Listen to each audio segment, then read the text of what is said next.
everybody. Happy Tuesday. Hello, hello, and happy Valentine's Day. How we doing? How we doing? I hope you guys are having a good day. We're here to spread the love.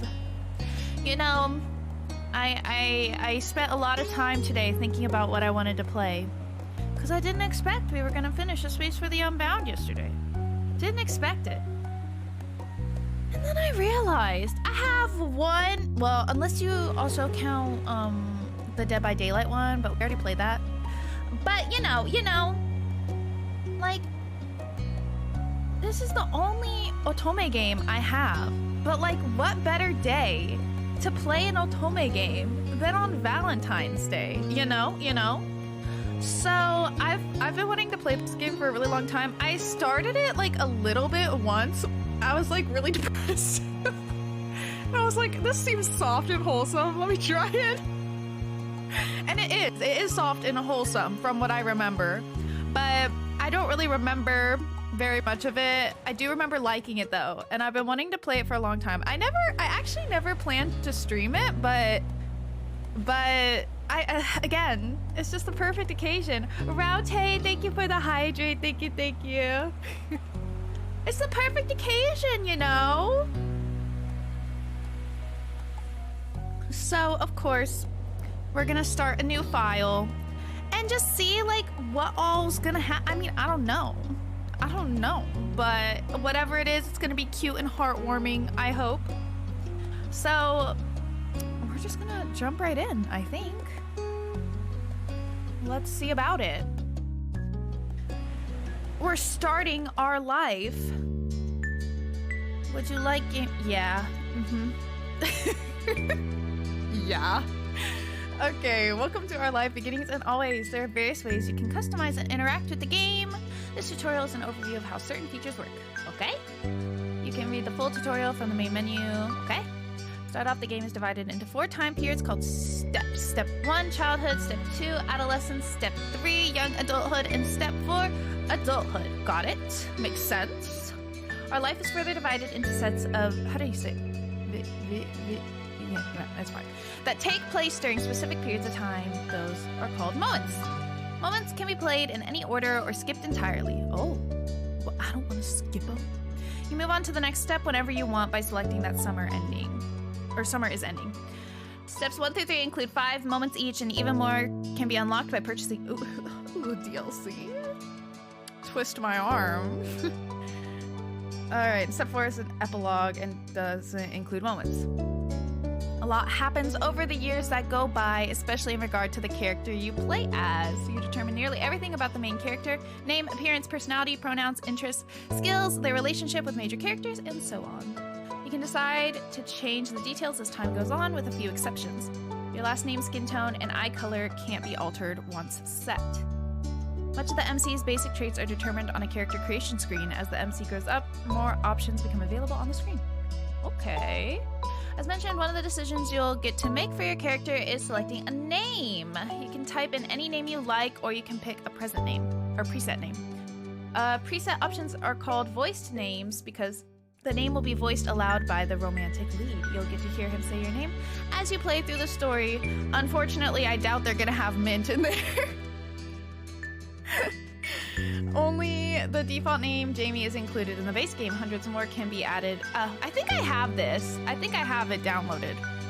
The full collection of names is separated out as a DLC because of how large it is. If you're not interested in that feature, okay. Each name, yeah. We're not doing that, unfortunately. On the character creation screen, there's a cute doll you can decorate to get an idea of what your MC looks like with the different traits put together. Not all the things you decide about the MC appear on the doll. The script referencing what you've decided for the MC is the main way those decisions influence the game. Okay. Our life has a first-person perspective, so your character doesn't appear next to other character sprites. You'll only see the MC as the decorative doll and in special cut in CG images. Okay. There's also a second type of special MC-based screen, the interest comfort screen. Okay, so there's other love interest in DLCs. Makes sense. Interest level sets how much you like him. There are 4 levels: disinterest, fond, crush, and love. Love is only available starting in step 3, and if you were at fond or crush in step 2. Okay. Comfort determines how you generally think when it comes to him. There are 3 levels: nervous, relaxed, and direct. Your level of interest and comfort will set the type of dynamic your character has with the love interest. What you did in the past will influence the present, and feelings can change over time. You get to pick your interest/comfort near the beginning of every step. Comfort can switch between the 3 levels as you please. Oh, interesting. Your interest level can only stay the same or increase. Okay, that makes sense, I guess.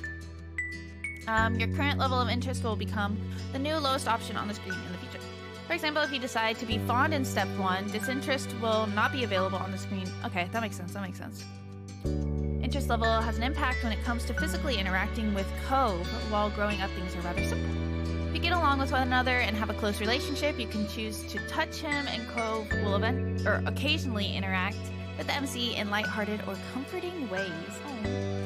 But starting in step 3, touching can become more romantic or suggestive if you're at crush or love. Oh. To make sure things go nicely with that, there will be an extra choice to determine initiative level, and a bonus mini tutorial that goes along with the choice to explain the feature in more detail. Okay. Basically, even if you decide to like Cove, the game won't force you to act on those feelings. Huh, that's nice. I'll probably act on those feelings, but that's nice. It's nice to have the option, you know? You can always choose not to get together with him, choose not to accept or give romantic gestures, etc. If you do decide to date Cove, though, you can't break up with him later. Okay, don't worry. I won't. I wouldn't want to anyway. I don't want to break his heart. I mean, hopefully he's a nice guy. I'm sure he is. I'm sure he is. Interest comfort gets the basics down, but it's the choices that appear throughout the normal game events that decide what actually happens between the MC and Cove. Okay. Cove grows and changes over the years. How he's treated and what he experiences help shape who he becomes. Okay, that's interesting. So, like, how his personality and stuff can differ depending on your choices. That's pretty cool. It's something of a mystery exactly how your decisions end up changing him. You can try to guess as you go along, or if you prefer, you can also just design your own ideal Cove directly using the Cove creator. Oh, okay. Option that pops up at the beginning of steps 2 and 3. No, I want him to take his own route. We'll see what happens, right? Making the choices you want is always more important than making a choice because you feel like you have to in order to get a certain result. Oh, fair. We appreciate it. When a choice does appear, usually you'll see that hovering the cursor over an option shows a different color: yellow, blue, or green. The colors aren't related to specific points or effects. They're only there to give a bit of insight on the tone emotion of the choice. Okay, that's useful to know. That makes sense. Blue tends to be casual, straightforward, yellow more emotive, reactive, and green less certain, uncommitted. Though there are hundreds of options in our life and not every choice menu falls in line with that pattern, picking just one color every time doesn't give a gameplay benefit. Okay, that makes sense. Always pick yellow, never pick green, or always pick yellow, never pick yellow, pursue romance right from the start, never romance the love interest, be disagreeable or amiable. None of them will lead to a bad ending. Oh, we love to hear it. You're welcome to enjoy the events and shape the story without reservation. And then, if you like, you can play again to try something new. There's only ever more good content to discover. We hope you'll have a nice time with our live. Okay, let's do it. Make our character. Okay. Cute. Maybe oval. Oval be cute. Whew. This very pale. I so pale. Does anybody know that? I think I'm that, probably. Eye shape. Oh, very cute. So cute.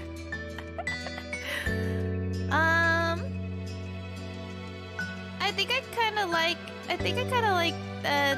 these ones. I don't know, they're cute. Eye color. Do you have purple? You have purple and blue. I'll do purple, I think.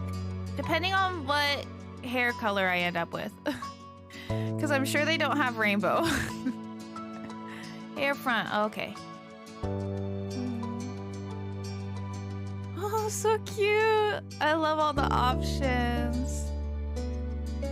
I feel like I need to see what kind of backs there are though, you know? Oh, oops, that's the color.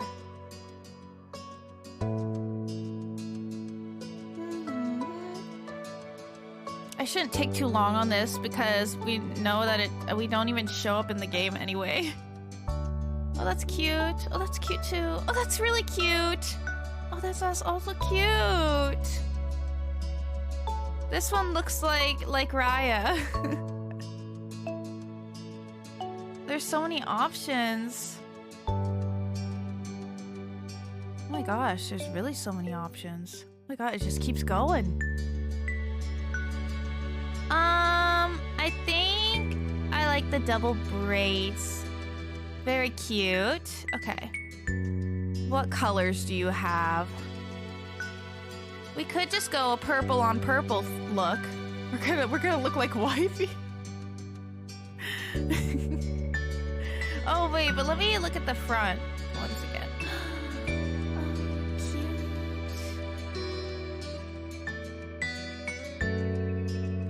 That's cute too. Oh, what should I? Ooh. Very fancy. Love it.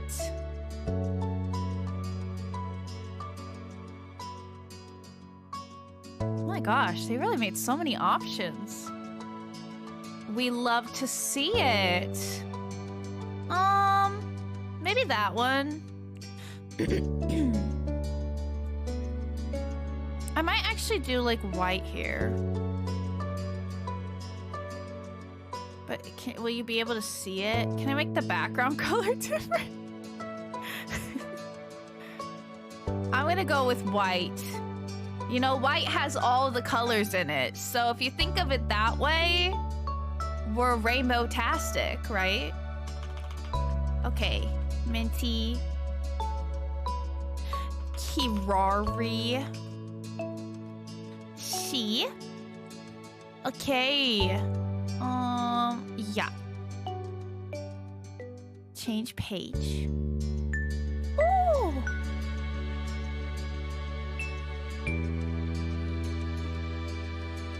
I don't know where that one is. Must be under my hair.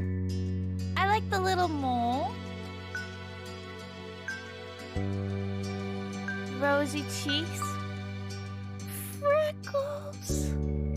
Hand size? I can't see my hands.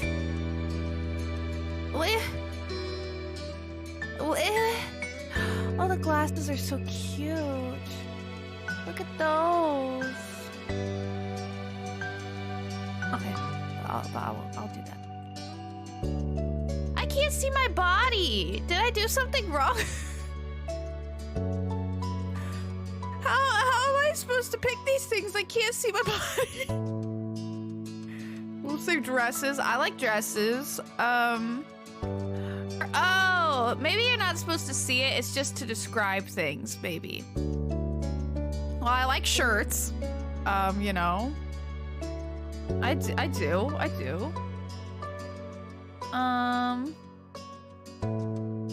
Okay. Actually, I do have a birthmark on my leg, so we'll do that. Okay, I think I'm done then. Yeah. Okay. Here we go. Summer in Sunset Bird was a special time of year. Your usually sleepy town began to bustle. Also, let me know, guys, if the music's too loud. I'm gonna turn it down like just one notch. Let me know if you need it, or if you want it higher or lower. It was a popular tourist destination with people coming from all over to enjoy the beach, the weather, and the relaxation that came with both. The smell of the ocean, crisp and salty, hung in the air, bringing 3 whole months of schoolless vacation with it. During the summer, your moms didn't like you to wander too far outside of your neighborhood, so you knew the area pretty well. That included the people. Families came and went from Sunset Bird, but they mostly stayed and did what your mom called putting down roots. They built businesses, they got to know each other, and they definitely said hello to the nice young kids who waved when passing their stores. Going for a walk around town mostly meant that the familiar, friendly residents waved or asked how your family was, or most often just said hello. Ooh, okay. You didn't really get why they always had to say hi. They saw you every day, but you nodded back at them anyway. You ended up saying hi to a lot of different people since most of the tourists that came and went every summer were the same ones. You were too anxious to say hi back to most of the other residents that greeted you, but they all knew you well enough to expect that. Yep, that was probably me. They still smiled at you anyway, and that made you feel a little more comfortable. But today, there was a man sitting on the curb outside your house. He was sitting with his head in his hands, his whole body slumped over, and you wondered if he was even a real person or a statue that had magically sprung up from the ground overnight. Whoever, or whatever he was, you had never seen him before. One thing about knowing everyone in Sunset Bird was that people who you didn't recognize really stood out. It was rare for tourists to venture into the residential district, as your mom calls it. So, for you, not knowing who a total stranger was set off a lot of red flags. Oh, yes, Minty, yes. that do be me. Your moms had a talk with you and your big sister Lizzie about this kind of situation before. You hadn't exactly been listening at the time. You think it could be okay to talk to the new people. They mentioned that some people aren't good to talk to, but other types of people can help you even if you don't know them. You remember that it's okay to run away if you feel uncomfortable. You don't have to worry about being polite. Let's do this one. You weren't sure about this man yet. Still, you felt a bit scared knowing that he was blocking the way to your front door, but you were pretty interested. You wanted to know more about what was going on, whether he was nice or not. You didn't want to be bothered. This one. A little scared still.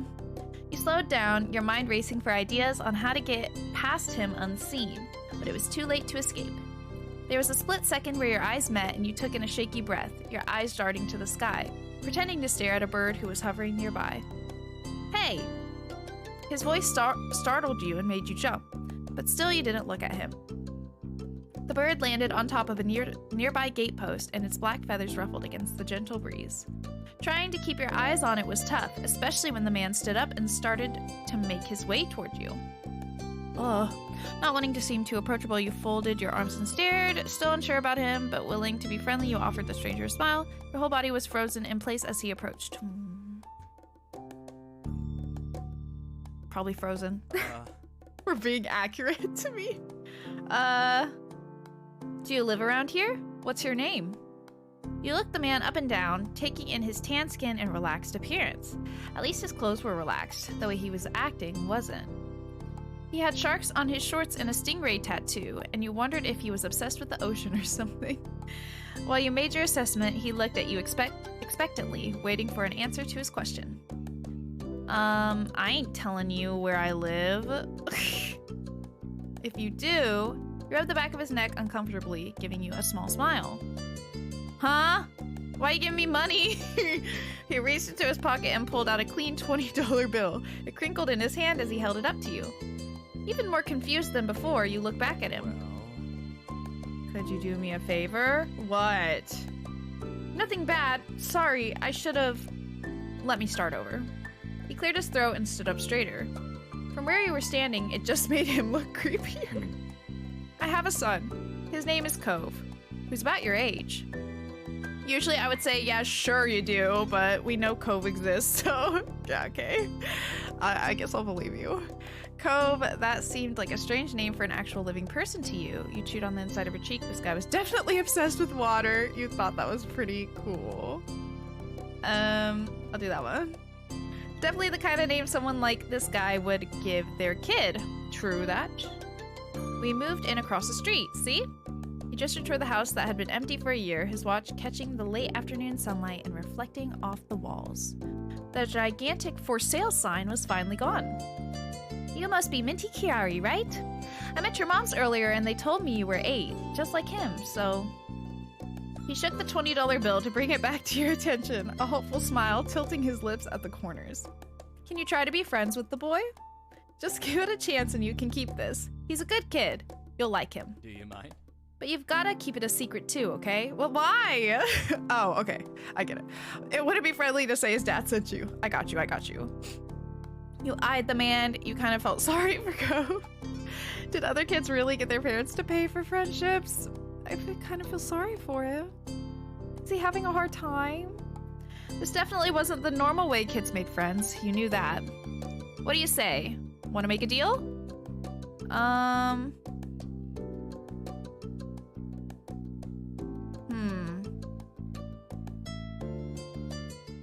Took a step back from him, clearly refusing to accept the offer. He deflated enough to notice, but not completely. Are you sure? It won't be so bad. Even if it's just for the summer, that'd be enough. That only made this sound more strange to you. Why does it lasting for the summer matter? When it was clear his initial strategy wasn't going to fly, he tucked the bill back into a back pocket and changed the request. I get it. You don't have to. Would you be comfortable with he and I coming by for a normal visit? No money involved. Yeah, I don't want to be bribed, that's all. Okay, you can do that, I guess. You'd have to ask my moms. You have to ask my moms. His smile got bigger again. His eyes crinkled at the sides. Of course, they invited us over earlier. But I'd like to ask you too. Oh, then I guess you can. I'll bring him by tomorrow. I wanted him to meet and greet with the neighbors today, but... well, I don't know where he's gotten off to. He laughed when he said that, but with the way his face looked, you thought he actually wanted to cry. Oh. If you see him, can you tell him to come home? He's got a pink cast and glasses. You can't miss it. Sure thing. This definitely wasn't the normal way kids made friends. You knew that, but you were still going to help. The man smiled and reached out to pat you on the head, paused before doing so, then pulled his hand away instead.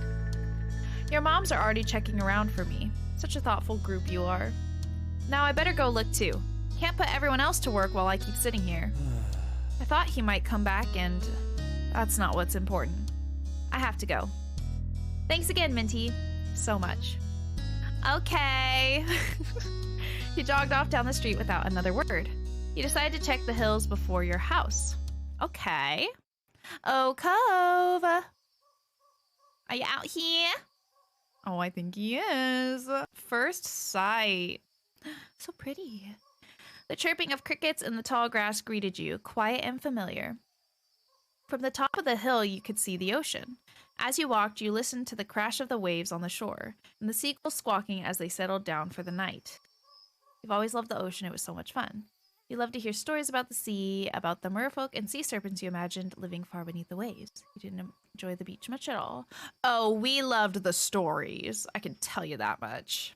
Sometimes you could almost convince yourself you had seen a flash of a shiny mermaid's tail in the distance.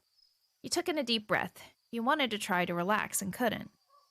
You weren't sure what, but something told you that you weren't alone, so you glanced around. There he is. There was a boy sitting at the top of one hill, almost completely hidden within the long grass and white flowers surrounding him. His head was buried in his knees, staring ahead of himself. For whatever reason, probably just that he wasn't paying attention, he hadn't noticed you yet. You watched him a minute longer, feeling a little bit like you'd found a deer in the wild. Though deer didn't have green hair, wavy eyebrows, huge glasses, pink casts, or sad frowns. Green hair.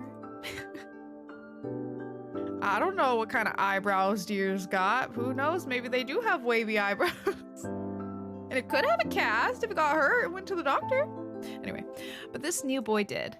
You watched as it fluttered softly around his face in the breeze. After a few more seconds, you took a step forward, then another. And then he glanced your way. His aquamarine eyes reflected the light of the moon.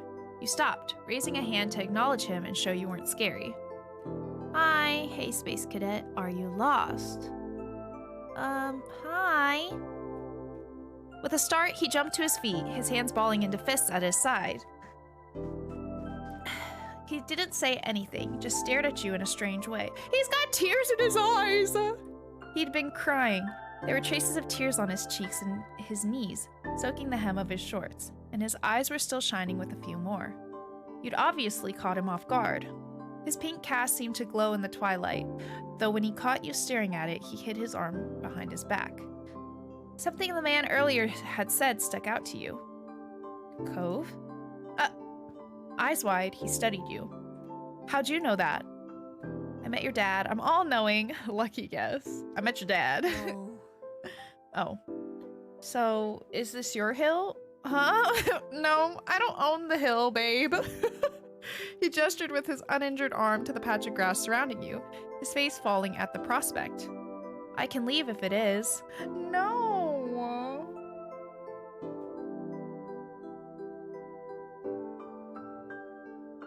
While doing so, you also picked at a strand of lint on your leg. What a weird question to ask someone. Oh. He sat back down with a thump, resting his chin on his knees again. Curious about the strange new boy with the odd dad, you sat on the patch of grass next to him. The pure white flowers that covered this hill rocked back and forth gently as the stars twinkled above. Sorry, I thought I heard wisping. The way they dotted the sky made them seem like flowers too. The night wind was cool as it traveled over the ocean and up the hill, chasing away the heat from the afternoon sun. Why are you here? Yeah, why are you here? A quiet hiccup escaped Cove as soon as you asked the question. Almost like they'd never stopped, his tears started up again with a vengeance. My parents, they don't want to live together together with me anymore. The tears fell fast and heavy over his flushed cheeks, sticking in his dark lashes. No, Cove. My mom made my dad leave and he took me with him, and now we have a house here and I want to go home. The outburst took you off guard. By the time he was done wailing, Cove's chest was heaving with exhaustion. He sniffled and removed his glasses, wiping at his eyes with the back of his hand before he put them back on again. I hate this place. I want my real life back. I want my mom. I'm sorry, your dad seems kind of nice. You'll like it here, you just have to get used to it. Stop crying. I don't think we'll say that. I'm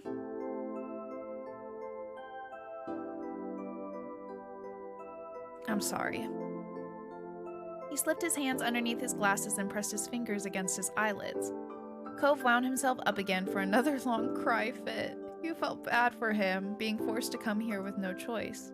You couldn't imagine what it would feel like to live with only one of your moms, but it must be pretty hard.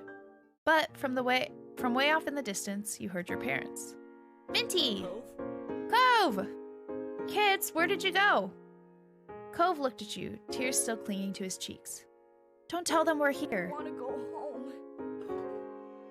Oh. You can handle it. You have to go. Don't worry so much. Sorry, I have to. It will be okay.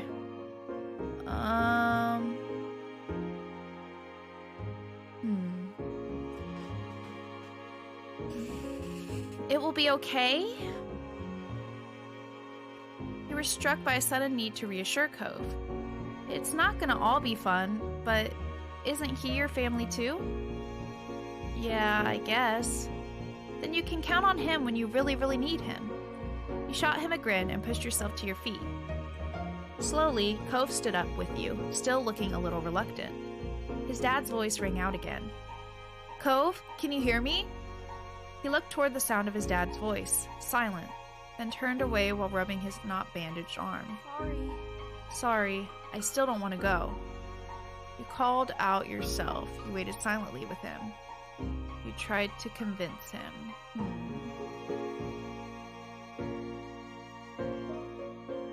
We'll wait with him. Yeah, I get it. You do? Before you could answer, you heard Cove's dad even closer than before. There you are, bud!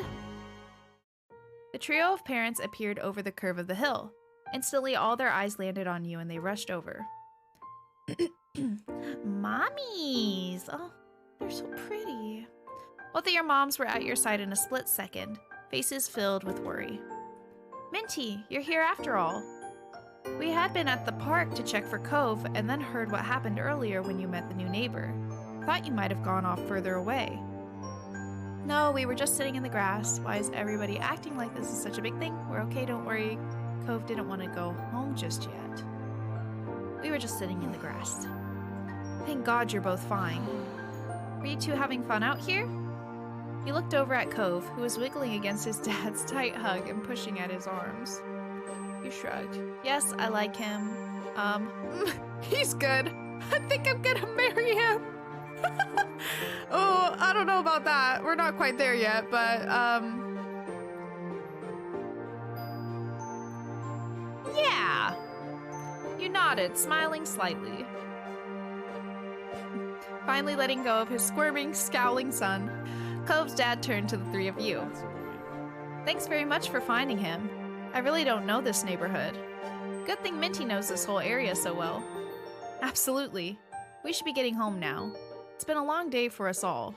Say goodbye, Cove. Bye. Bye.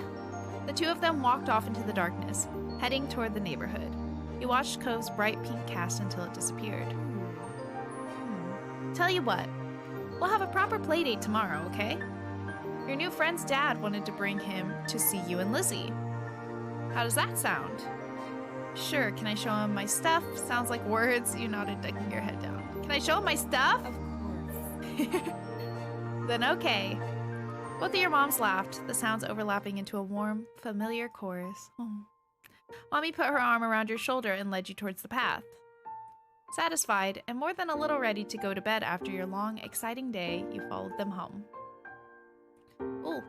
Choose your feelings for Cove. This is how you feel towards Cove for this step. It can change in later steps.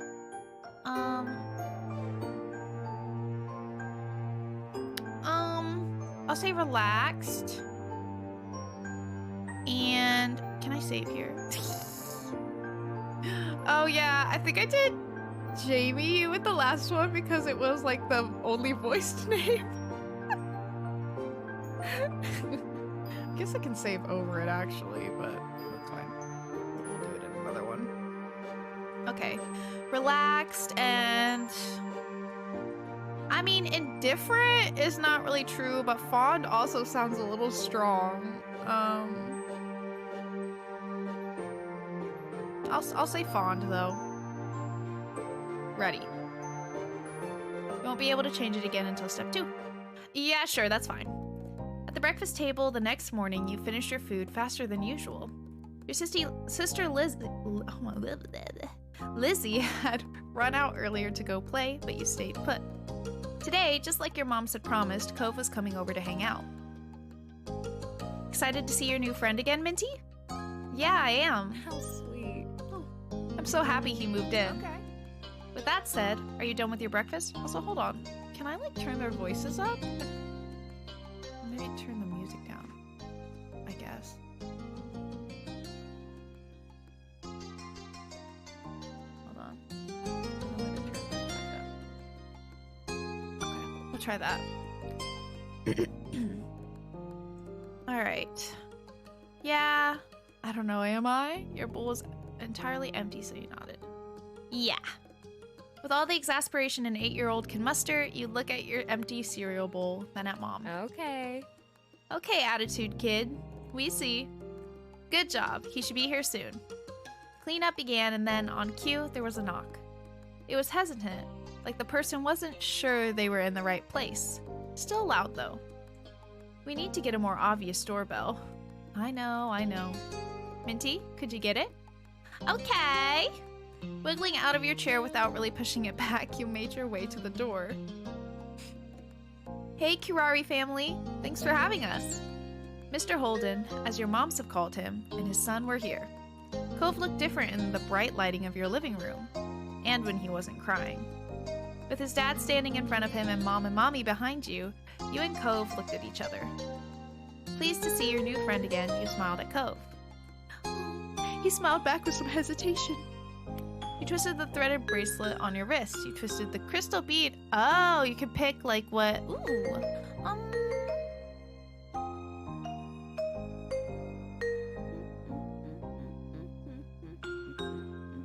Crystal. Let's go play in my room. Okay. Take care. Let us know if you need anything, you two. Have fun, kids. See you. See you later, son. Play nice. Okay. You led him to your room, puffing out your chest a little bit at the sight of your treasures. There were lots of stuffed animals, a cool bed, a window to look out. It was a great room. You hadn't had anyone to show it to in a while, but you were really proud of it. It was so cute. He leaned in a little closer to one of your drawings on the wall. I like this. Thank you, I guess. You're welcome. You smiled at him. You were proud of that particular piece of art, and you were glad he noticed it. He turned to look around the room a little more, studying the books on your desk and the pictures on the walls. You started to feel a bit nervous. You felt the atmosphere was kind of awkward. You were glad for the company. You hoped he liked your room. I hoped he liked my room since I'm so proud of it, right? You had put a lot of effort into making your room as nice as it was. You hoped he didn't say anything bad about it. Then his eyes landed on the tiny box of beach things you'd collected, tucked away by your door. He took a step towards it, before hesitating and pointing at it instead. What's that? A hoard of stuff I found on the beach. Oh. Do you have any driftwood in there? Dragging the box into the middle of the room, you and Cove flopped down next to it. I think so. Yeah, see? You gestured to a piece at the bottom, still covered with specks of sand. Neat.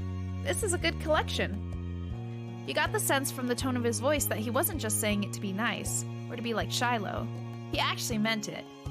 Oh, right. I almost forgot. Shiloh's gonna be here today. Shiloh? Lizzie's friend. Or like, her #1 fan, I guess? Do I have to see him? It should be okay. I mean, he's Lizzie's friend, not mine, but you know. Come on, check out my seashells some more. I found this one under a big piece of seaweed that was washed ashore, and you pulled out seashell after seashell, explaining where you'd gotten each one and holding them up against the light. There were big ones, small ones, pink, purple, and orange.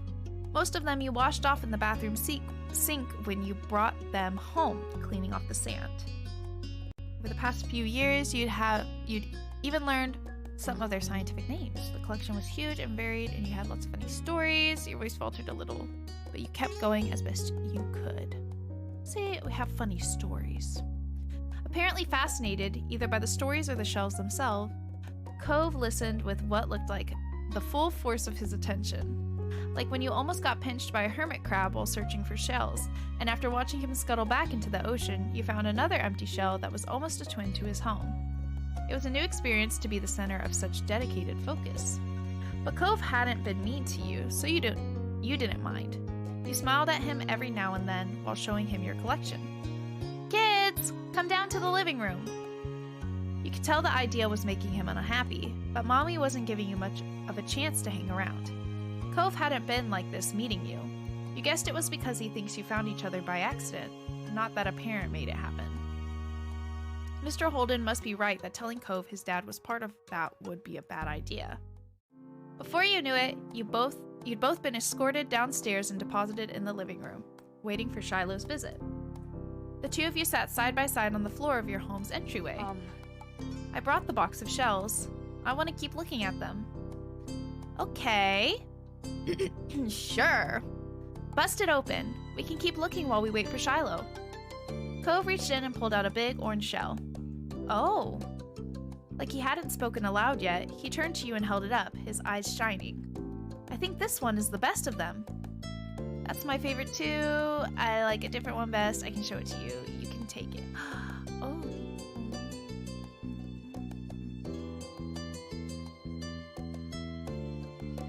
That's my favorite too. Cove smiled at you, and you both admired the shell together.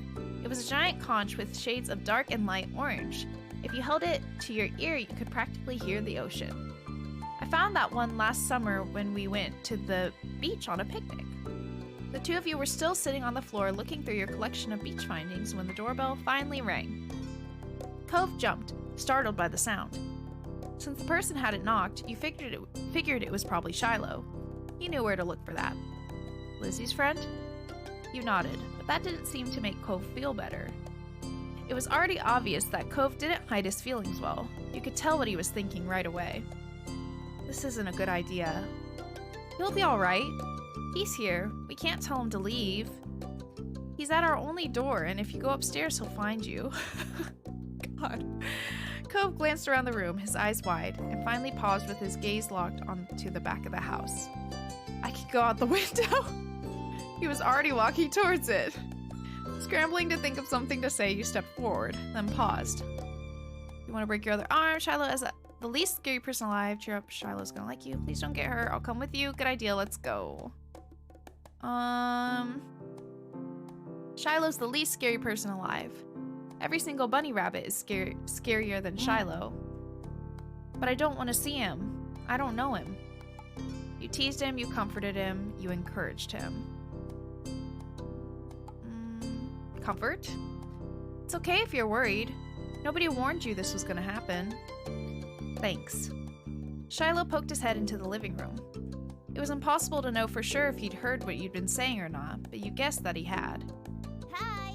Hi, Minty. Oh, he's so cute. And hi, Cove? Cove shot you an uneasy glance. Hi. I'm Shiloh. It's nice to meet you. Yeah. You have a lot of freckles. Right. I do. What are you guys doing? We're looking at shells. Can I do it too? Cute. Cove shrugged, then looked back at your box of beach findings. What about that one? The plan for the afternoon, at least as far as you were concerned, was to sit and look at the beach things some more. You weren't really in the mood to do much of anything else, especially if Cove was having fun. Hey, check out this scallop shell I found. Cool, right? It's a pretty color, kind of like my cast. The beautiful, glittering pink did look a little bit like the wrap around his arm. Pink's a nice color. Okay. Damn, Cove. Is it your favorite? Not really. What is? Maybe green or blue. It might be yellow. Oh, those are all cool. I guess. Oh, Cove, you're so edgy. I like those colors too. There are better colors. Not sure how to deal with the suddenly more awkward silence. You look back at your shells. We'll try to encourage him. We like those colors too. Both of them smiled. Like usual, it didn't take long for Shiloh to get fidgety. Lizzie was his favorite. Without her around, Shiloh didn't seem to know what to do with himself. And Cove wasn't like your sister. He wasn't that much like you either. Is Lizzie coming back? Don't know. Where'd she go? I think she's at the beach, probably. Is she playing at her park? Cove's eyes lit up at the mention of the park, and he looks towards you. There's a park? Yep, but it's old. Can you show me? I want to go. Oh, we caught his interest with something. He started getting up before you had even answered, and Shiloh jumped up beside him in excitement. Really? You do too, right, Minty? The park's fun. I love it. The park is pretty great. No. The park is pretty great. Yeah, it's right at the beach, so there's lots of fun stuff to do, and lots of sand. It has a jungle gym and a bunch of swings. That sounds like it could be cool. So, are we going to find Lizzie? I don't know. I never really wanted to see her. I just want to check the park out. Adrift without any direction, Shiloh finally turned to you. Okay. He perked up. Both boys wanted to go. It was only fair. After getting permission from your moms, the three of you were ready to head out. It was a short walk to the park. Lizzie had convinced your moms that it was so short, she should always be allowed to walk there by herself. When you found her, she was hanging on the jungle gym, swinging back and forth. Hey, Lizzie! Her face lit up when she saw you, her big brown eyes going wide. Minty! Shiloh! Hi! She dropped to the ground and landed with a soft thud in the sand. In a split second, Shiloh had abandoned you two and scrambled over to stand by her. You were used to being left out when it was just the three of you, but now Cove was there. You wondered if he would leave too. Oh, Lizzie, you're so cute! Who's that? It's Cove. He's new. Hi. I remember. Hi, Cove. Welcome to my park. Nobody ever comes to play here, so this is where we get together. She gestured widely with her arms as if to present the area to the newcomer. While Lizzie continued talking, you took the chance to kick off your shoes and wriggle your toes through the warm sand. Nice, huh? In this neighborhood, I'm the one who comes up with the ideas. You are? Uh-huh. Yeah, I am. Who else could handle the job? Lizzie's the oldest. By a lot. My mom said you're Minty's age. Yeah. Thought so. I'm still the only one in this group with double digits. Damn, girl. What about other kids? Other kids? There aren't any. We're the only kids here, and Shiloh's just visiting from another place. For real? Why are there no other kids here? Damn! Not even tourists really bring their kids here. This is the land of ancients. Be careful that the oldies don't try to steal your youth. Oh. Oh, God. For a second, it looked like he might cry again. But something in his eyes shifted and he looked back at Lizzie. What kind of old people? Like moms and dads or grandparents? Grandparents who don't have kids. They hate kids. Why? We haven't done anything. Only some of them don't like kids. Stop saying stuff like that. You're gonna upset him. Yeah, they're really bad. Stop saying stuff like that. You interjected quickly, hoping Cove wouldn't start crying again. He sniffled, his forehead creasing with worry. Lizzie was staring Cove down, but Cove wasn't even looking at her anymore. He didn't seem to care that she was there. He went into his own head. Shiloh was the next one to speak, completely unaware of the situation. I met Lizzie and Minty in school. You'll see tons of kids there once summer's over. I don't want to go to a new school. I don't want summer to end. Shiloh looked down to the dirt. He hasn't had much luck striking up conversations with Cove. I like summer vacation a lot too. All the building tension in the air suddenly vanished when Lizzie laughed. At Shiloh's discomfort, at how weird she thought Cove was, at something else entirely. You didn't really know. But she laughed, face scrunched up. Okay. Welcome to Sunset Bird Cove. Take a seat, put your feet up, and get used to it. You offered him a small smile at that, and that at least looked to reassure him some. Oh. For the rest of the summer, Cove was always there. You saw him more often than Shiloh, and on some days when she was in a bad mood or busy, you even saw him more than Lizzie. He became a staple of your everyday life, the way sun and lunch and the beach were. Aww. During your first summer together, you really liked Cove. He was a fun person to play with, and he seemed to like playing with you too. Of course, that was only the start of things. Oh. Oh, is this like the moments or whatever I can do?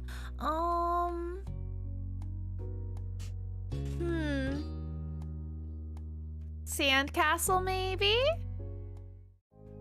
Cove wasn't able to do many things that summer.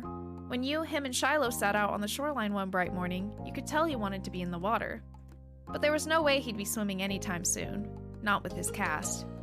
The waves washed a single shell to shore, glittering and blue, another reminder of the places he couldn't go. From what you'd heard about Cove's old life so far, in tiny pieces and fragments, you could tell that he'd do anything to be able to get the cast off. Like, make a pact with a witch or something, just to get it off his arm. You thought about how his summer last year must have been totally different from this, with his old home and his mom and dad. But now he was here, with you and Shiloh and Lizzie and everyone else, and he couldn't even go in the sea. This town wasn't bad. It had all your favorite things in it. But sitting there on the same beach you'd grown up on, you could understand that not everybody else felt the same way about Sunset Bird as you did. You watched him from the corner of your eye quietly, and he finally said aloud what you had been pondering. I wish I could go in. The water? Yeah. Oh. I'm sorry. You're gonna be able to do it soon.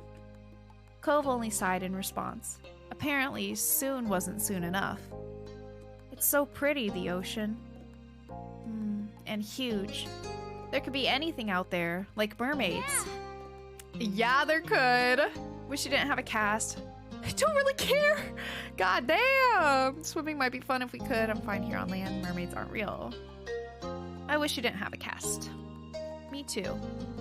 Obviously not interested in hearing much more of your input on the situation, Cove turned back to the water. But as he looked away, something about Shiloh's slow, careful movements caught his eye. Hey, are you building a sandcastle? Sort of. I was only playing around while you were talking. I'm listening. Maybe I could too. I've only made big piles before. It's really nothing special. I'm sure you'll be good at it right away. Well, how do you do it then?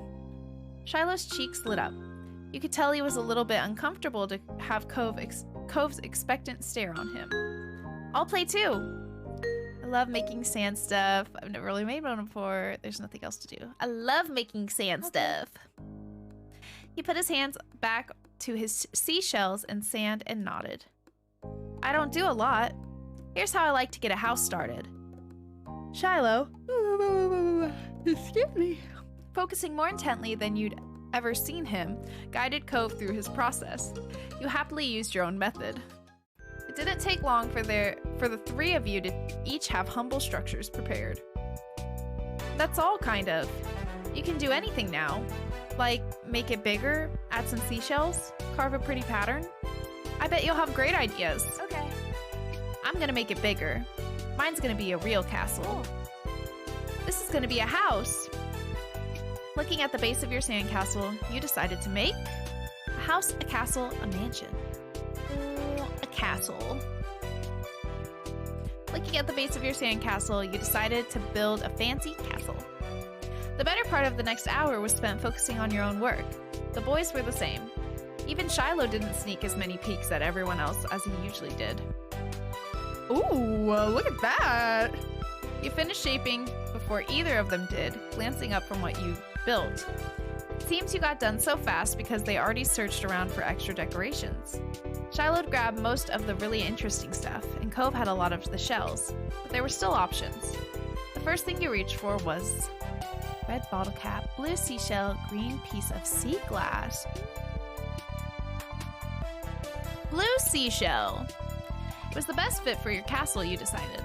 The blue color of it still reminded you of the clear water, so you put it in a funny place where it'd take a second look to see it.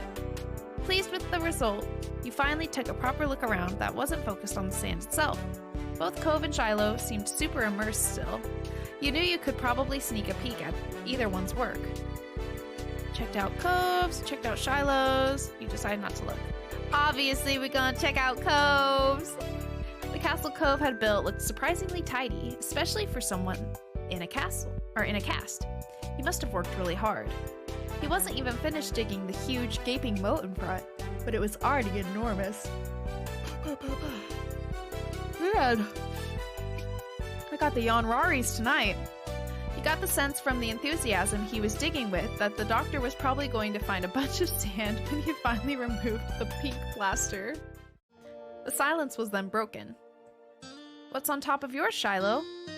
You peeked closer and discovered something shiny sticking out of Shiloh's sand chimney. Oh, it's just a gum wrapper. It looks like smoke. Neat. It's good. That's smart. I didn't think of that. You should be an architect. Kinda looks more like a worm. I didn't think of that. You really know a lot about this. Shiloh smiled without a word. And that was that for the current topic. Minty, can I see what you did? Sure. You scooted just a bit nearer and began surveying your work. The castle you'd built was pretty impressive, all things considered. It had archways, tall walls, and even a little moat circling it. You'd probably feel safe living there. Maybe your moms were the queens. Shiloh quickly decided to jump in the new conversation. Hey Minty, what did you do? This is my castle. Shiloh didn't look so happy anymore. You both built castles? Yeah.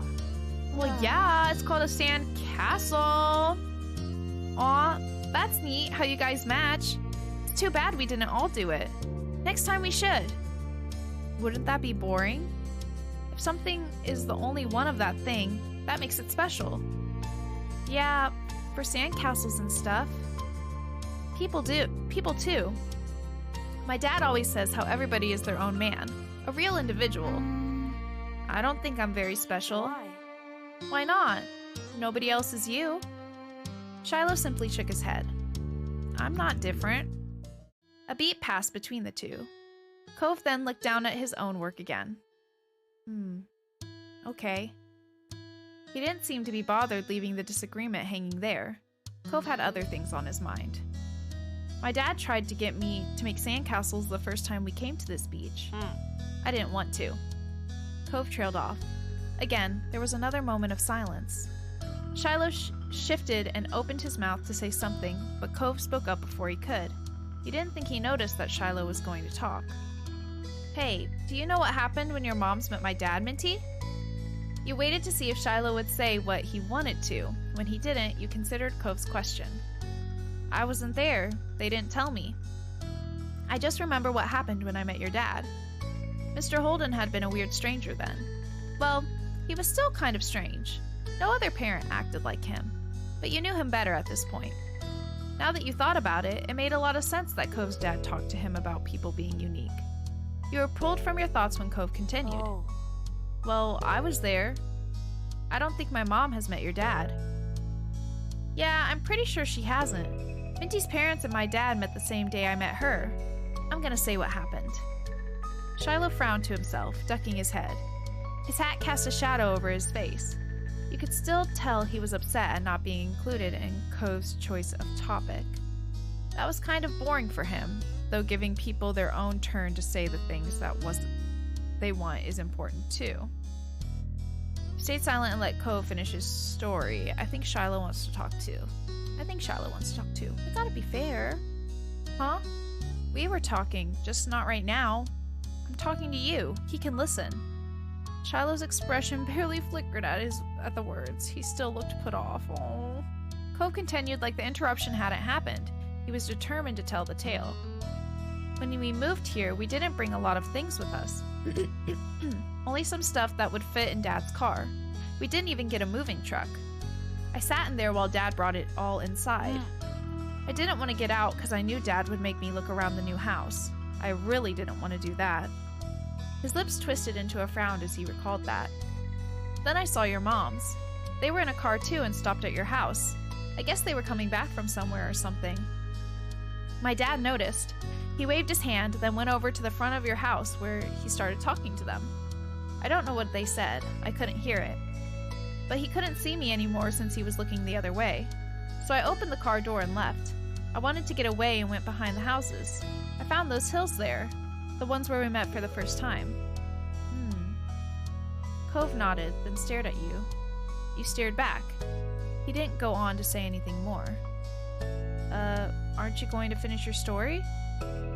Cove's brow wrinkled, like he didn't understand why you were surprised. That's all that happened. Okay, why did you want to tell the story if nothing happened? You really gotta get better at telling stories. I guess... okay. What is it? What? You said that in a weird way. I don't think I did. Cove narrowed his eyes at you, suspicious. Shiloh's mouth twisted into a scowl of disbelief, but he said nothing. Why'd you bring that up anyway? There was a slight shrug of Cove's shoulder. Well... I wasn't thinking about it because of the sandcastle. I was thinking about it because of the sandcastle. It made me remember when I moved to here. Dad showed me the beach first, before we went back to the car to unpack. He was really excited about it for some reason. Cove's brows furrowed a little more as he quietly raked his hands through the sand. I get it. You thought maybe Mr. Holden wasn't that excited about the beach and was instead hoping Cove might be. But the line of conversation had come to its end. Even Cove was done with it. Some other topic had popped into his head. He's a little self-centered, isn't he? Shiloh fidgeting uncomfortably in the sand had made Cove aware of his presence again. They looked at each other, and you could only wonder what this might be about. Hey, Shiloh. Yeah? Why are you always turning so red, even when nothing's happening? Clearly startled, he jerked back. Neither you or Shiloh had expected that to be how he got included in the conversation again. I don't know, I guess. Okay, it's kind of weird. Cove! Stop being rude! Shiloh's eyes were wide with embarrassment, and his lips twitched, and he was blushing even harder than before. Maybe it wasn't only this. Perhaps it was simply the last straw, but it was a big deal to Shiloh. A huge deal. He didn't just look sad. He seemed almost panicked. You weren't sure if he was about to cry or run away or what, but you soon got an answer. Why do you wear glasses? Most kids don't wear glasses. And nobody's named Cove. Who asked you to come? Damn! It was probably just your dad bugging Minty's family some more because you don't have anyone else who will ever play with you. God damn! Cove blinked. The tension on the beach was suddenly uncomfortable in a way you didn't know how to laugh off. didn't seem like the kind of thing he'd get upset about, though you hadn't ever known what kind of thing would bother Shiloh. I'm sorry. Me too. I was just wondering. Let's build another sandcastle. You tried to play on your own. Nervously messed with the sand. I don't know what the fuck to do. You picked up some sand and turned it over in your hands. There didn't seem to be much you could do to stop the fight, and you weren't sure what to do with yourself. Cove looked over at what you were doing and started building his own set of walls. Shiloh took a breath before kneeling back down to his own patch of sand. It seemed like they both decided to try playing again. You were glad for that. You all went back to making more sand buildings, but the whole mood had changed. Shiloh's cheeriness was clearly gone, and Cove looked as confused as ever about why the other boy had blown up. The air stayed uncomfortable the rest of the afternoon, right up to the moment that Shiloh's mom appeared at the beach to take him home. Cove and Shiloh had mostly followed your lead and barely said a word. His mom standing behind him, even Shiloh's goodbye had been quiet, friendly, cheerful, but noticeably quiet. But with Shiloh gone and the sun going down, you knew it was time for you and Cove to head to your own houses. The two of you trailed out of the park together toward the neighborhood. The walk home was quiet. You passed by familiar landmarks, shoes thumping against the sidewalk in near perfect unison. Cove was clearly caught up in thinking about something. You asked Cove what he's thinking. Yeah, I'll ask what he's thinking. Something was definitely up, so you chose to reach out to him and ask. Hey Cove, is everything okay? You're making a funny face. Oh. I was just wondering. Cove fell silent again for a few more seconds, then sighed. Why'd Shiloh act like that? When I said he was all red a lot. You were being rude to him, he's just being a baby. You shouldn't make fun of him. It's just Shiloh, he gets embarrassed, he shrugged. I mean, I feel like we should kind of tell him straight. You were being rude. No, I wasn't. It looked like that to me. And it wasn't just saying that one thing. You're not very nice to Shiloh. I didn't mean it like that. Shiloh's kind of weird to talk to. See? That's kind of rude. I guess I can get it. Why he would do that. Sometimes I get really mad too. Despite seemingly coming to a conclusion, Cove's mood was still sour. Hey, Minty, was Shiloh telling the truth? Huh? His gaze left yours as he dug the sole of his shoe into the ground. He looked oddly vulnerable for a second. Does my dad make you hang out with me? I know he talks to your moms about that a lot. An uncomfortable weight settled in your chest at the question. You liked spending time with Cove. You didn't even have to think hard about it. You knew you did. But you couldn't help feeling guilty. Cove still didn't know what happened when you met Mr. Holden. Nobody's making me spend time with you.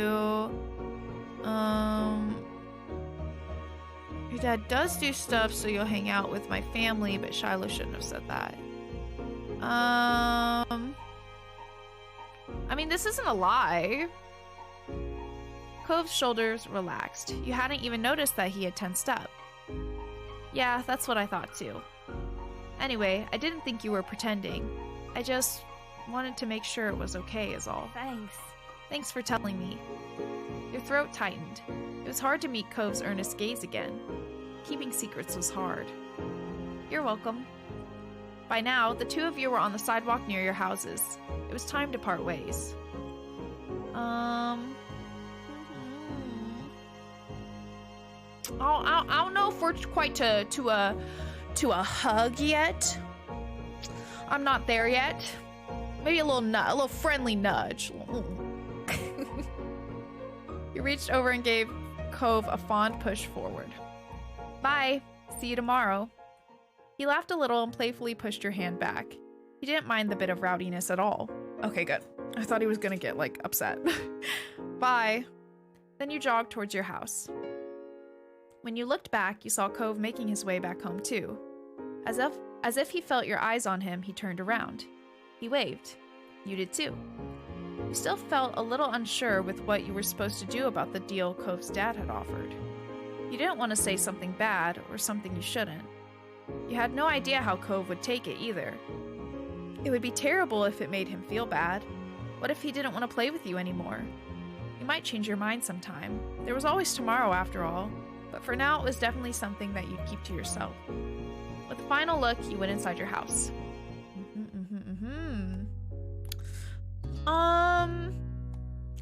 Like shopping, the shopping part doesn't sound that exciting, but the picture of the pretzel is enticing. I just want a pretzel. Let's do shopping. The firefly sounds really cute too. Maybe we'll do that one after. Come back before it gets dark, all right, sport? The familiar voice drifted across the street and drew your attention away from the snail you'd been watching inch slowly across the pavement. Cove waited in front of his dad, pushing his green hair back off his face from where the breeze was blowing it over his glasses. He looked to be paying only a mild amount of attention as he was being handed a few slips of green paper. It reminded you of when you'd first met Mr. Holden, although he's probably not paying Cove to be friends with himself.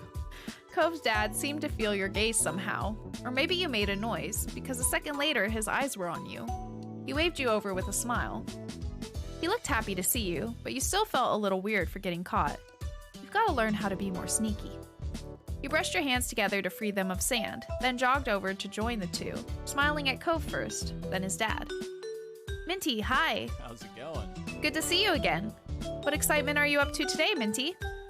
Taking a walk. I found a pretty cool snail across the road.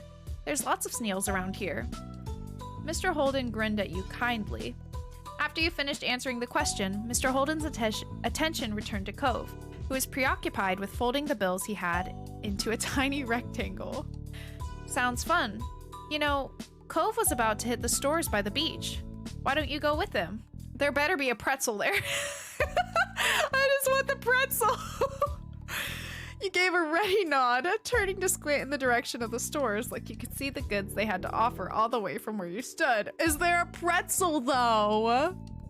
I want to see the pretzel. Oh, is that okay? Yeah. I don't mind. Great. I'm sure you guys will have loads of fun. Mr. Holden reached into his pocket and pulled out a leather wallet filled with money. You found it odd since your mom's only ever seemed to have cards in theirs. Here. He leaned in to pass a crisp 10 to Cove, giving him a wink and a whisper. Get something for your friend, too. Sure. Good kid. That's my boy. Cove's dad ruffled his son's hair as he was straightening back up, the bill in his hand still held out towards the green-haired boy. Take care! Cove accepted the bill after a second and slipped it into his pocket. Then, with one last nod to his dad, he turned and started walking. You followed after him, intrigued at the possibilities this outing might bring. Cove strayed towards the gentle tide creeping up the sand, and you fell into place beside him. It was a nice day, the sun was shining, and there weren't many clouds in the sky, though the wind coming off the ocean kept it from being too hot. You took in a deep breath, enjoying the scent of salt and ocean air. When you looked at Cove, he was dragging his feet through the sand a little, and you slowed down to wait for him. His eyes searched the ground intently. Are you looking for snails? Are you looking for shells? What is it? You didn't feel the need to ask why.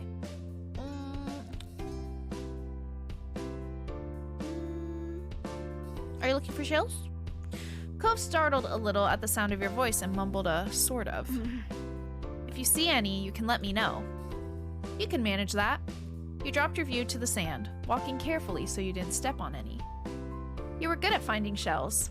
You had a lot of them at home, and always found new ones whenever you visited the beach. The comforting sound of the waves filled the silence with pleasant white noise, and you played a little game with yourself as you walked along, getting as close to the water as possible without getting wet. It resulted in you having to run up to the sand quickly when a wave rushed in more than a few times, and although Cove threw a few glances your way, he didn't say a word. You didn't either. What did you want to go to the shops for? What do you usually do on the beach? What do you usually do on the beach? Lots of things. I like bodyboarding and volleyball and surfing and everything and stuff. Everything and stuff. Love it. The idea of standing on a big board while the waves propelled you towards shore was mystifying. Indeed. I'm not allowed to surf. It looks hard. Not once you get the hang of it. I could show you sometime. But I'm also not supposed to surf right now because I have this. He lifted up one arm, showing off the glaring pink cast wrapped around his wrist. Yeah, that's sad for him. Cove still smiled, though. He thought this nonchalant attitude towards the injury was pretty brave. I also like collecting stuff that's on the shore. Shells, sand dollars. I found a shark tooth once.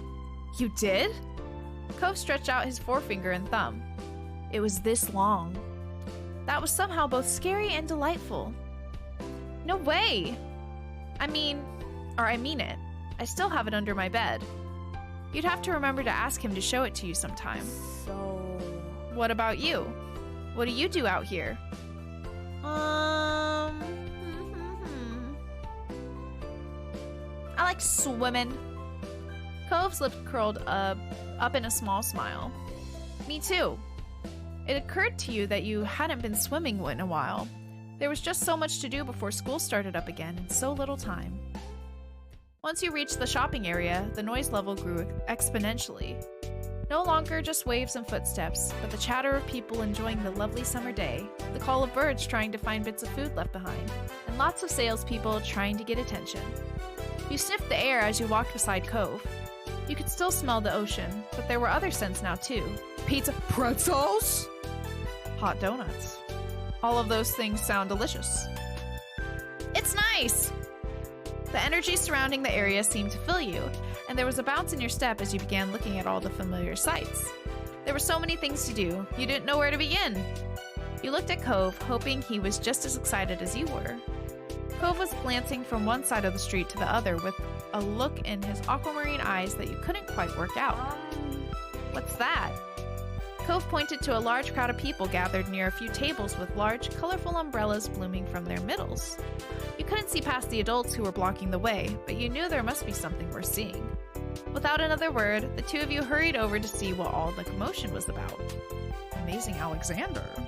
Feast your eyes on the amazing Alexander. In the center of the crowd was a man with a tall hat and a funny green coat that had 3 long tails. There was a little table next to him with a cloth hanging over it that read, "The Amazing Alexander" in glittery, golden script. Why tell people his name if it's already on the sign? Cove hummed with understanding, then turned to walk away just as the Amazing Alexander began shuffling a deck of cards. Maybe we could stay and watch? Cove glanced back at the man. He then briefly lifted his arms up off his sides before returning them to place. You grinned, waving for him to follow you as you raced back to stand in the crowd. With that, it began. The magic man pulled one card out of the deck, showing it to the curious onlookers. It was 4 diamonds. Or 4 of diamonds. Watch closely. You did, squeezing through a few of the adult onlookers to get a better view. Suddenly, the man snapped his fingers, and the card just disappeared. Whoa! Cove is not impressed. The Amazing Alexander, who had earned his title, turned his head and looked directly at you. He reached out with a kind smile. What's that behind your ear? Nothing? Tell me. You backed away. Nothing? It was true. You didn't keep anything there. He smelled like popcorn and candy when he stepped closer, and you wrinkled your nose in confusion as you watched him. You felt a tug, and then he pulled the 4 of diamonds out from behind your ear. Well, you knew it couldn't really have come from your ear, but you still didn't know how he'd done it. There was light applause from the crowd, and the man gave a deep bow. This is for you. The magician plucked a pair of balloons from a clump of them tied down to his table. Both were in the shape of a dolphin instead of being a normal circle. And one for your friend, too. Thank you for being my assistant. Wow. Now you were really grateful he chose you. After that, he went to someone else in the crowd. Pick a card, any card. My uncle does that every time he visits. Not the balloons, the stuff with the cards. Cove spoke plainly while reaching over to take the dolphin that had been designated for him. Maybe it wasn't so special. Cove's just ruining the fun. At least you had a fun time. You wondered if Cove's whole family was magic. Yeah. If so, he was lucky. The crowd started to clear some, and you noticed to the side there was a whole rack of brightly colored kaleidoscopes on display. Ooh! Picked up a kaleidoscope, a Rubik's Cube, magic 8 ball. You walk past the toys. Oh, but a magic 8 ball. But kaleidoscopes are cool too. Magic 8 ball, magic 8 ball. Oh, these are cool. You shifted your balloon string to the other hand so you could hold it up in front of you. Then you thought of a question in your mind, shaking the ball and hearing some kind of liquid slosh around inside it. Once you had given it a good shake, you held it upright, waiting for the answer to appear. Concentrate and ask again. You wrinkled your nose and set the magic 8-ball back on the rack. It wasn't the answer you were hoping for. You followed Cove around to the other side of the stall. He went under the awning, careful of his own floating dolphin, and you joined him. Did you have places like this in your old town? Are you having fun? Don't really like it here. You said nothing. Do you have places like this in your old town? Cove blinked at you for a moment, and you wondered if you shouldn't have asked. Oh yeah, I guess that's true. My bad. You asked how much, or you knew how much he missed that place. Not really. You nodded in understanding, looking over at the stalls nearby. So cute. While Cove looked at sand pails, you were drawn to a table with colorful keychains laid out on it. They were sewn in the shape of sea creatures, and there was a plaque that read handmade standing proudly in front. They're so cute. There were lots of different types. You saw a dolphin, a shark, a crab, a turtle.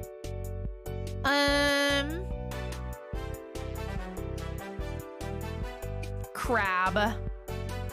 Your hand stopped on the crab, claws raised and a tiny smile on its face. It had big eyes and little legs, and the fabric was smooth when you picked it up. You had seen a few crabs at the beach before, though they usually scuttled away before you got the chance to look at them closely. You liked the idea of having a crab all of your own, even if it was just a soft animal. You were instantly enamored. Checking the price though, your heart fell. $6. You didn't know much about money, but you thought that was a lot to spend on one thing. You rarely had more than a $5 bill to your name. What a vibe. Is that what you want? Huh? Oh. It's $6. I didn't bring any money. All right. It's fine. Really? Really? Are you sure? Hooray! You don't have to. I don't want you to get it for me. Say, are you sure? Hi, Nola. How's it doing? You slept through the whole day. It's the deserve. The rest is the deserve. I hope you had a good rest. How are you doing today? Thanks for stopping by. And the animation was so freaking cute. I watched it in my car before I went into work, and I was like, oh my god! It's so cute. I love it in the music. All right, are you sure? Cove took the keychain from your hands, and that was that. He was holding a small yellow bucket for himself, too. I was always going to get you something. I already got the money for it. You smiled, pleased to have things work out. It was nice of Cove's dad to let Cove buy something for you, too. You had to remember to thank him next time you saw him. I feel like I closed my eyes for a moment and the day was gone. I feel you. Those kind of sleeps are like good but bad. Because it's like you fall asleep quickly, but then it's just like, ooh, where'd the time go? I love it. Thank you so much. I will, what's the word? I will cherish, there we go. I was like, wait a second. I will cherish it forever. After Cove paid, the two of you stepped out of the shore side by side, your balloon dolphins knocking together and spiraling around in the air. You watched Cove hold up his new pail to his face, examining it thoroughly. Hey, Cove. Yeah? Your dad gives out money a lot. Don't think I'm gonna say that. I really like this keychain. Thank you. It's nice. Cove looked further down the street where different food carts were lined up. Hi, Golden. How's it going? I hope you're having a good day. How doing? No, I'll keep resting. Tomorrow the squid puns may be back. Oh, you'll have to bring them on Thursday. I won't be here tomorrow. But Thursday, I can't wait to hear the squid puns. Have a good rest, Nola. I'm glad to hear you're doing good, Golden. How's your Valentine's Day? You had any chocolates? I had a Snickers before I started my stream. Had myself a Snickers. So delish. Even better, more time to sleep. There you go. That's the spirit.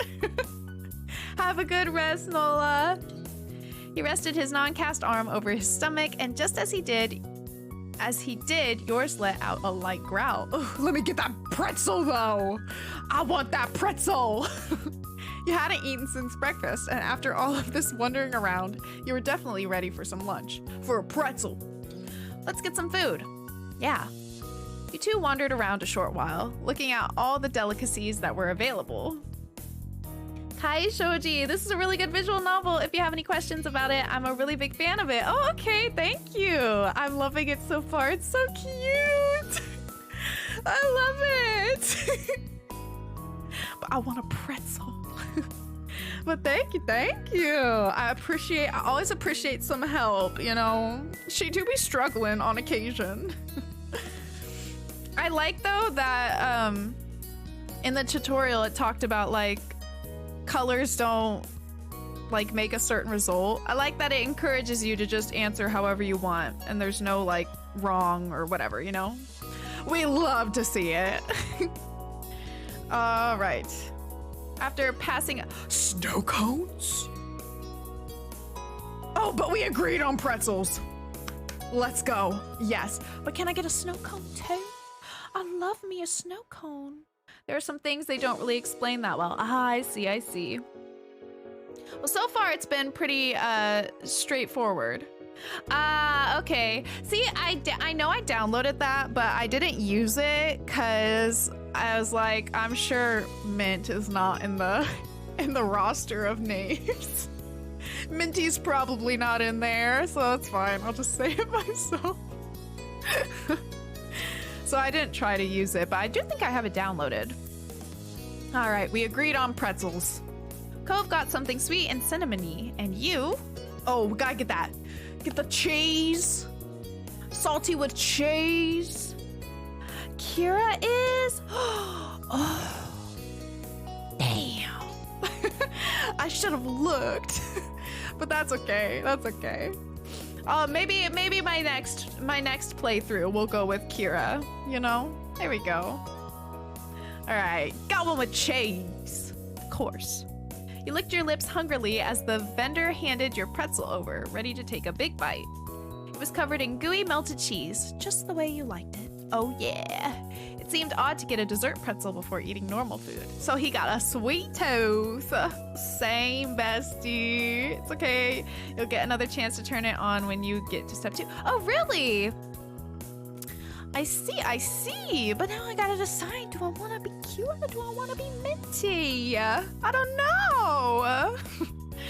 You found an empty table close enough to the beach that the grit of the sand made terrible noises. When you dragged the chairs out to sit down.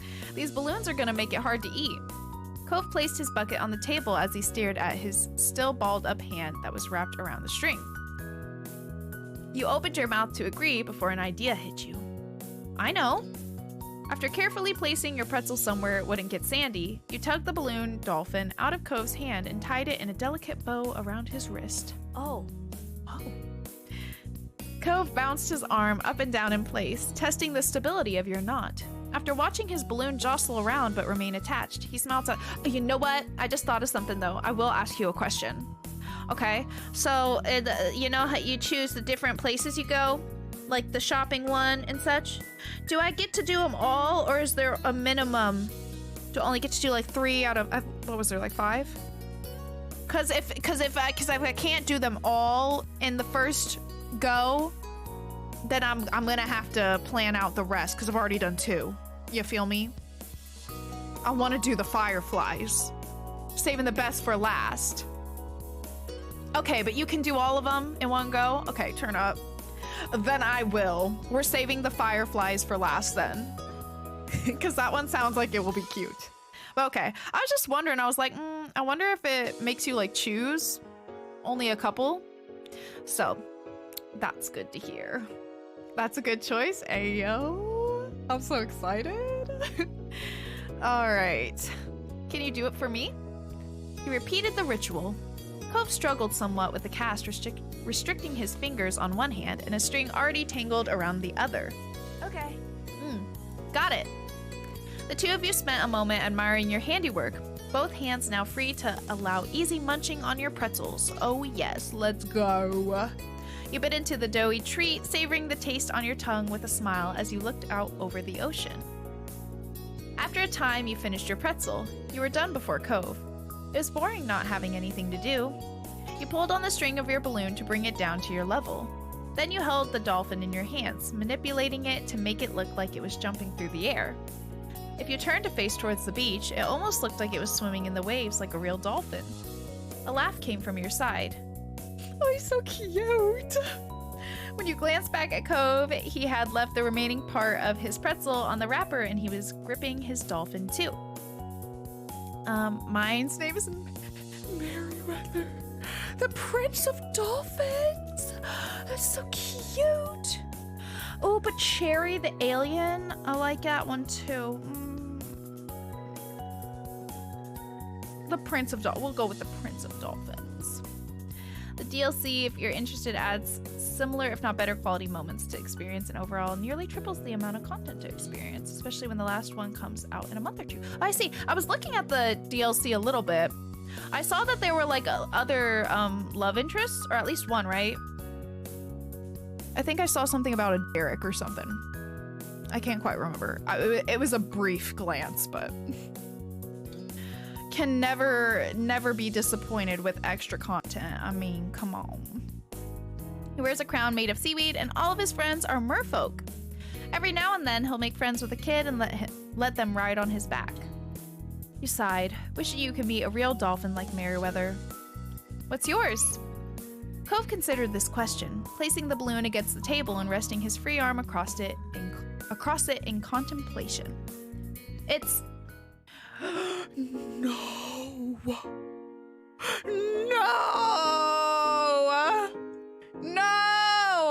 With a loud pop, the dolphin exploded into ribbons. No! Oh no! No! Don't cry! No, Cove, no! No! We can share mine. We can share Merryweather. Please don't cry. For a second, all Cove did was gape in shock like you. Then his cheeks puffed up, squinting his eyes, and you saw tears start to glisten. No! My tears! No! Oh no, why? This poor, my sweet summer child. Why? There are two other guys you can have interest in. Oh, okay. Well, I'll definitely have to look into that then, because let's go. But this is my first playthrough of this game, if you haven't noticed. So, gotta get through this first, I suppose. I guess. You offered to give Cove your balloon, didn't say anything. He would be all right. God damn. Some of these are brutal. I'm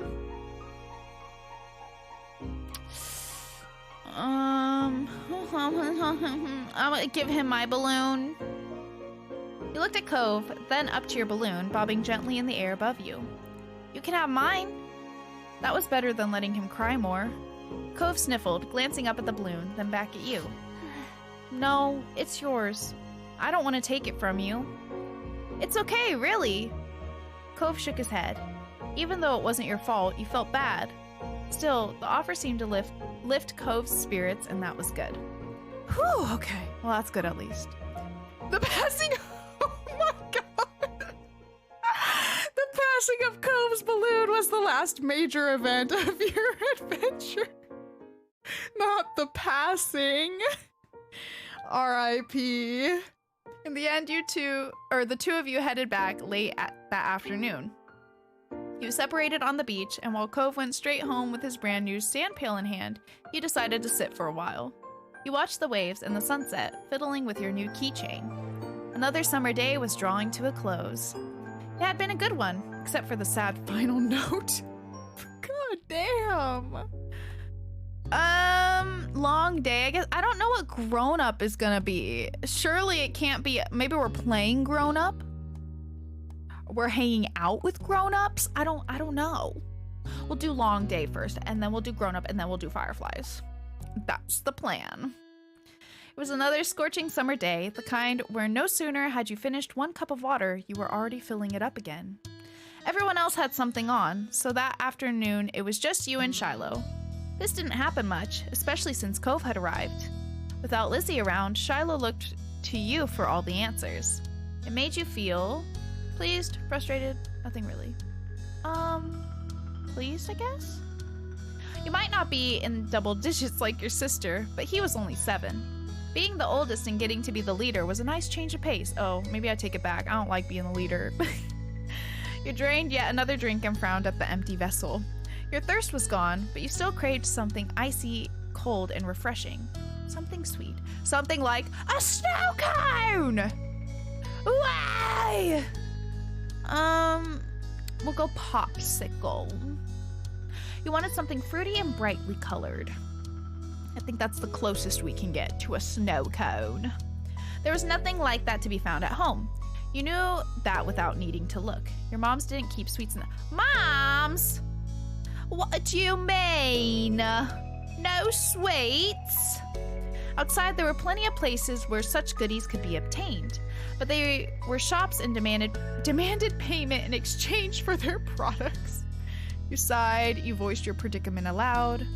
We'll voice it aloud. We'll fish for some solution, some financial solutions. Maybe Shiloh has money.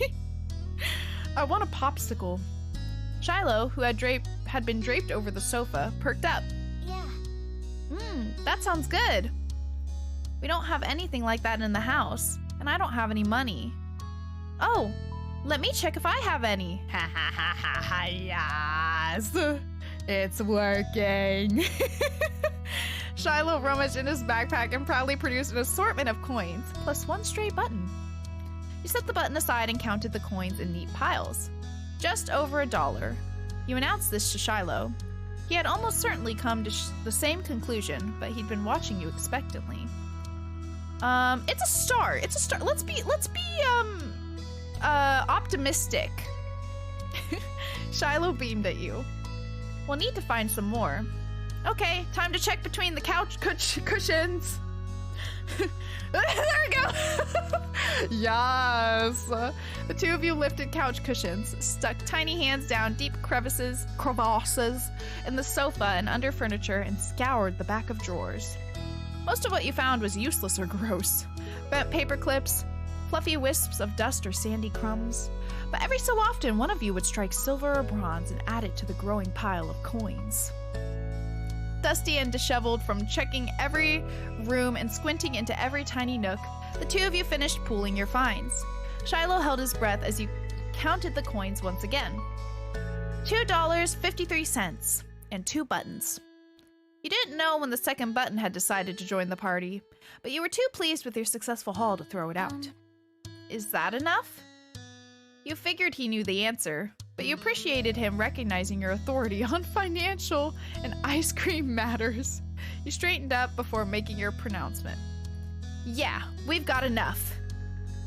Hold on, I got something in my heel. Hello? Oh, what is that?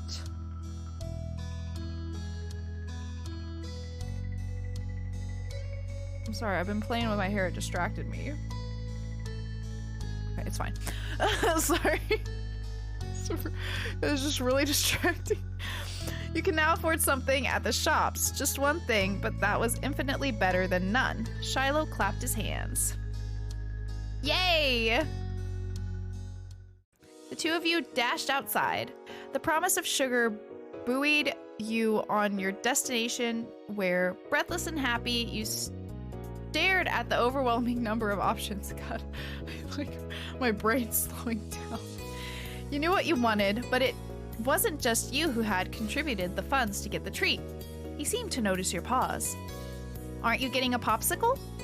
Shiloh asked as though he was entirely separate from the decision, rather than someone with a stake in the outcome. Do you mind? Shiloh cocked his head to the side.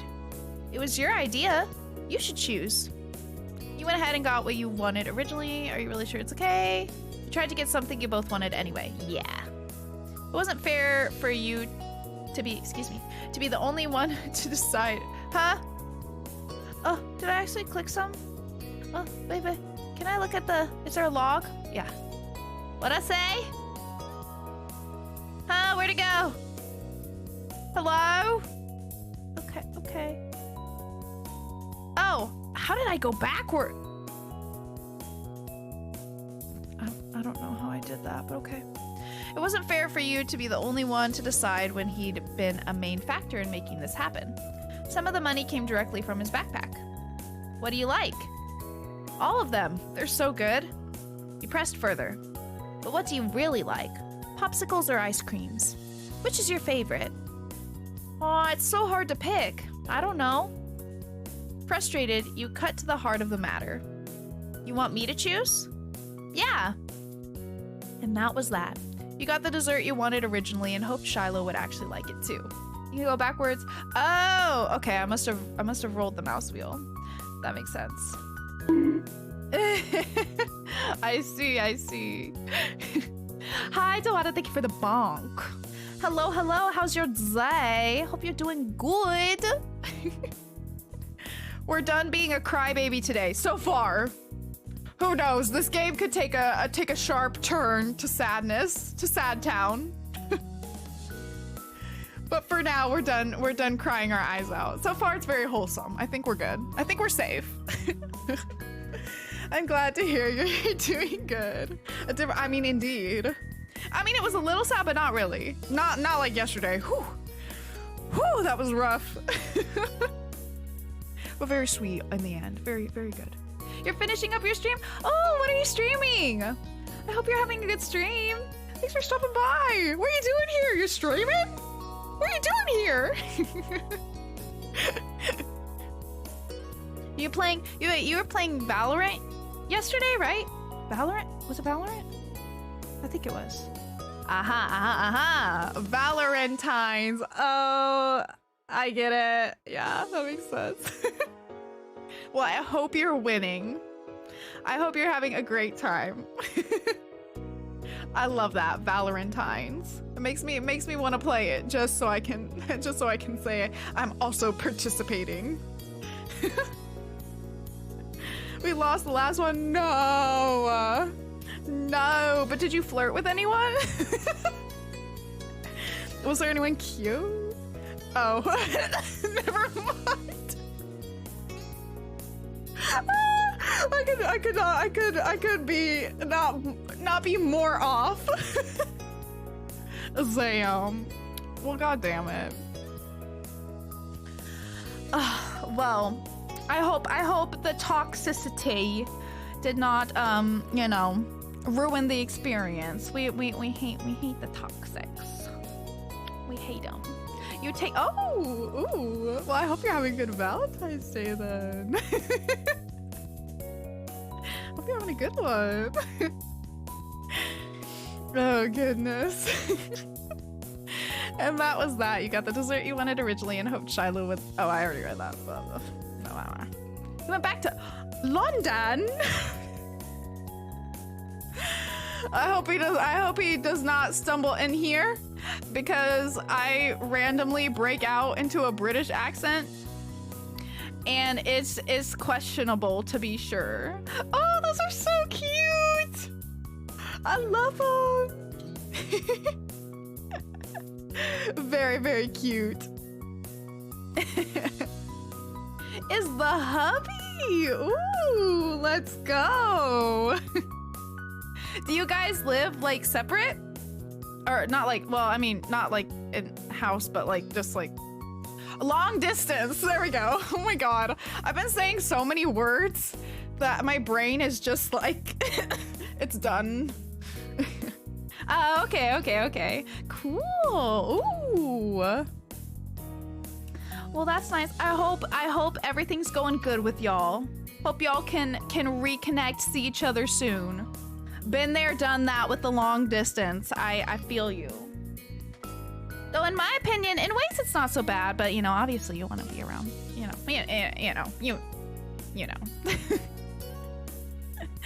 But I'm glad everything's going good. All right, finally the reward for all your hard work was in your hands.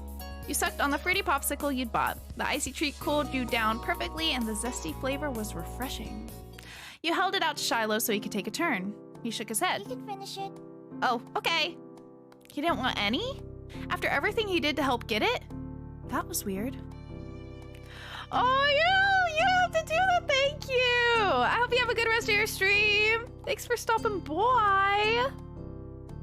Thank you. I'll see you later then. We'll be here. Hopefully still ooh-wooing. All right, see you later. Yes. Get that concentration on. You're gonna win. I believe in you.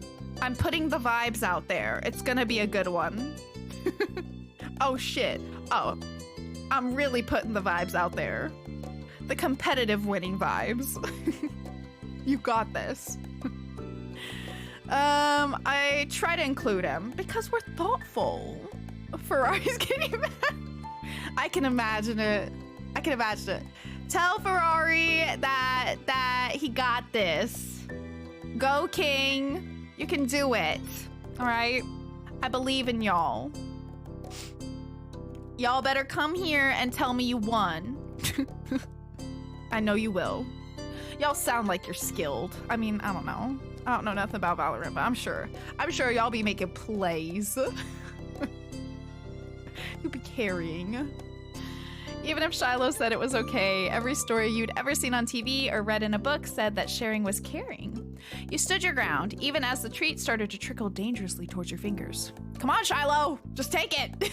It's only fair that you have some. We both bought it.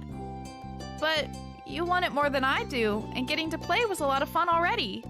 So you can have it. That's more fair. You held it out to him. Put it in, shove it in his face. Thank you for lurking. I want you to have some even more than I want to finish it. So eat your part. Relenting, Shiloh took the treat and gave it a taste.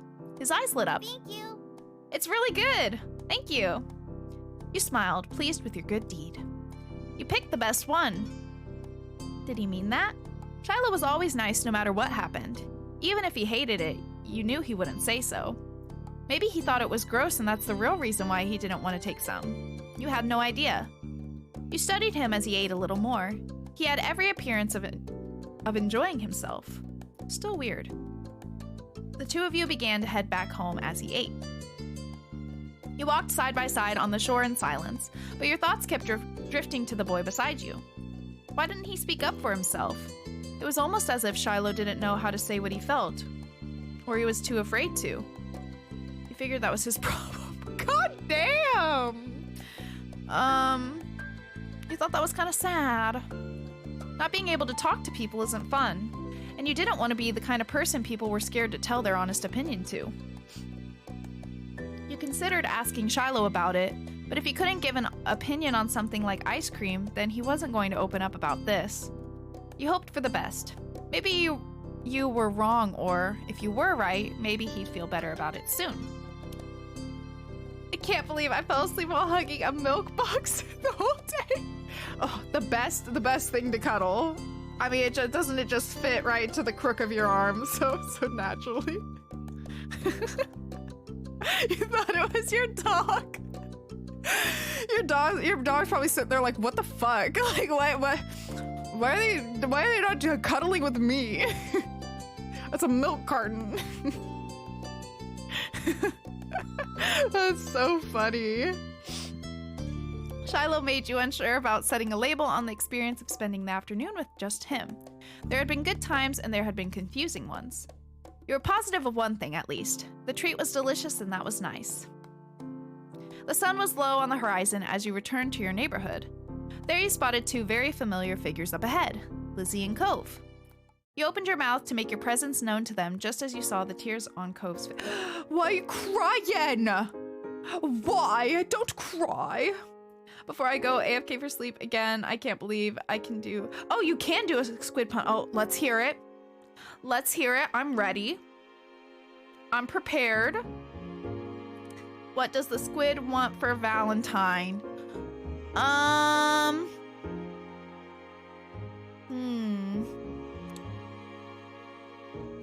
What does the squid want for Valentine?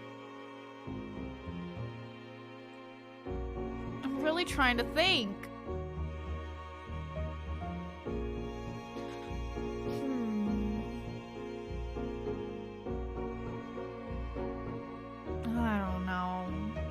I don't know. I'm trying to think of things that will be punny, but I can't think of any. I don't know.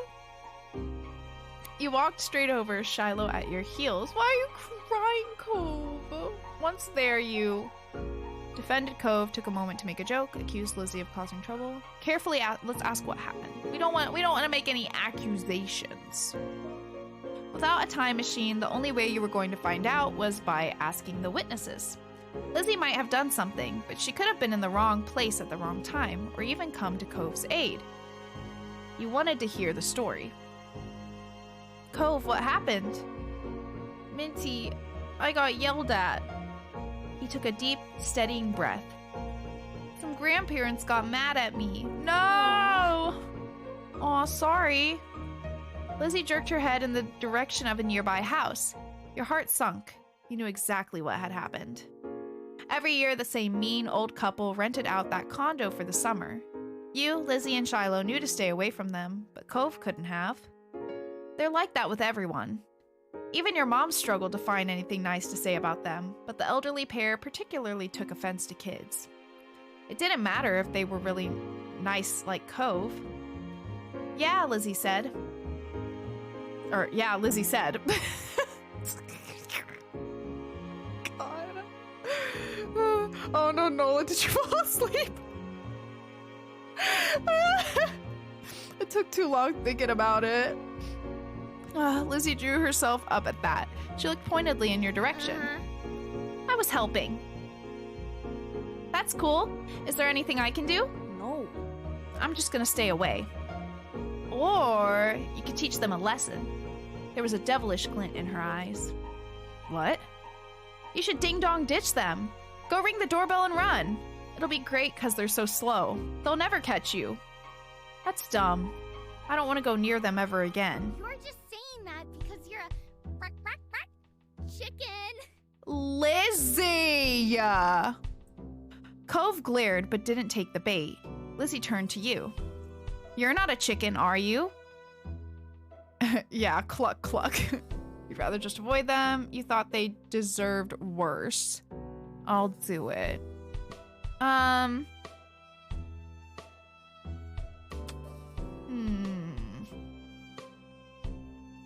mean, deserved worse, that sounds kind of intense. You know? That sounds a little intense. I'll do it. I think I'd rather just avoid them. You looked at the house. Behind those closed doors lurked two beings, rich in years but poor in patience. Maybe they deserved retaliation. Maybe they didn't. But that punishment wouldn't be coming from you. It was safer to stay far away from them, especially since Cove took their outburst to heart. I'm not doing it either. Another chicken for the coop. This is a hen house now. If we're chickens, you're a lizard, Lizzie. Oh. She wagged her tongue at his face. Still better than a bird brain. Chick, chick, chicken. The condo door opened, revealing one of the two culprits. The old man's wizened face was set in a scowl, which was to say he looked exactly like he always did when you saw him. Maybe that was his normal face. What are you kids doing loitering outside my house? Or maybe he was always just in a terrible mood. Nothing. Nothing? He repeated the word as if it was the greatest crime anyone could commit. Nothing good, more like. Get lost. It wasn't as if he owned the space outside the house, but Cove's eyes, still red from his earlier tears, were wide and you thought it would be best to heed the old man's command. Lizzie took off, with Shiloh immediately trailing after her without so much as a glance back in your direction. So much for your friendship. You waved your arm at Cove, summoning him to follow you, and ran after Lizzie. The old man's hollers propelled you all from the street to the sanctity of the hill. Only once you were safe did you notice the stitch in your chest and the ache in your legs. You flopped down, the blades of grass tickling your face. Lizzie, who had taken the lead in the end, was already lazing on the ground. The four of you took a moment to catch your breath and enjoy the feeling of cool grass against your skin. Cove. Hey, Cove. Cove lifted his head. I told you there were mean grandparents round here. Cove rolled his eyes, then decided this wasn't dismissive enough and rolled his whole body away from your sister. Lizzie chose to ignore his response and started chatting to Shiloh, who eagerly joined in the conversation. In the back of your mind, you knew you'd be second fiddle again to Shiloh once Lizzie came around. It always went like that. And it was fine. You thought you still felt a little sad after how much time you spent together today. And it was always annoying.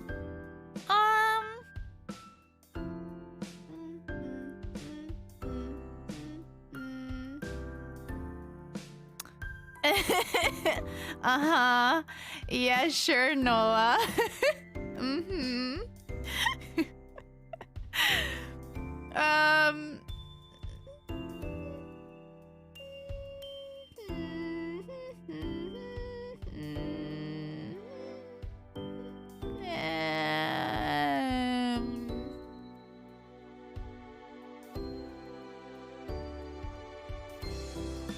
I feel a little sad. He's my friend. Well, I thought. You had been hoping the two of you might have become closer, but you had to let it go. He was happy where he was. There were other things to attend to anyway. Did you say squid wants or squid got? Want. What does the squid want for Valentine's? Oh, or that too. There were other things to attend to anyway. He wriggled closer to Cove. He had calmed down for the most part and was inspecting a flower. His fingers pinched the stem and tilted the white petals towards him. That's a poppy. What did the squid get for Valentine's? I still don't know.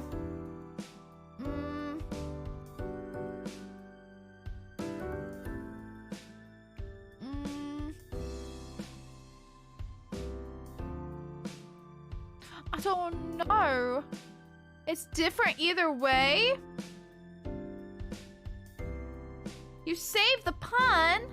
Huh? What do you mean? What do you mean? He got nothing? That's so sad. Why'd he get nothing? Cove glanced at you in acknowledgement, then back to the flower. The type of poppies on this hill have the name white linen poppy. Mom told me. He quirked a smile. That's funny. He ran a finger around the edge of the petals. Doesn't feel like cloth. You need a lot of them to make anything. He nodded and released the delicate plant. Evaluation complete. This is my favorite kind of flower, but I didn't know what it was called. Thanks. Whoa. Oh my god. Mine too. Roses, buttercups, snapdragons, hibiscuses, peonies. I love peonies, personally. I think those are my favorite flowers. Definitely one of my favorite flowers. I like peonies. I mean, I do like all flowers. All flowers are pretty. Now, if you'll excuse me, I smashed my head on the pillow again. All right, Nola, sleep well. I'll say peonies, because I really do like peonies. They smell really nice. Those are fancy flowers. You'd look good with them. Oh, stop. Thanks. You moved onto your back with a small smile and looked at the darkening sky. The blanket of clouds reminded you of a thick throw you curled under on I get it. Under on cold, rainy days. You wondered if the clouds would be as soft. They lazily floated on by, splitting from each other, merging and morphing into new shapes. You saw a dolphin, you saw a car, you saw an alpaca. An alpaca! You saw a fluffy alpaca in the sky. You nudged Cove and pointed to it. Can you see the alpaca? Cove joined you in gazing skywards. Whoa. It's more like a llama. Hey! He chuckled at your reaction. It's so cute. All the sun's light faded from the sky and the moon rose higher. Lizzie got to her feet, dusting strands of grass from her bare legs, and surveyed her surroundings.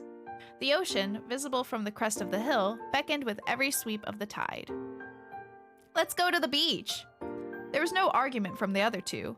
Shiloh was still Shiloh, and Cove would never say no to going to the shore. He was a child of the sea. You wanted to go there too. I do want to go there too. So you eagerly joined the others in descending the hill down to the water. You stepped onto the sand for a second time that day, but it felt different at night. The beach was nearly quiet at this hour. Abandoned sand castles and footsteps in the sand, too big to belong to any of you, were the only indication of how busy it had been only hours earlier.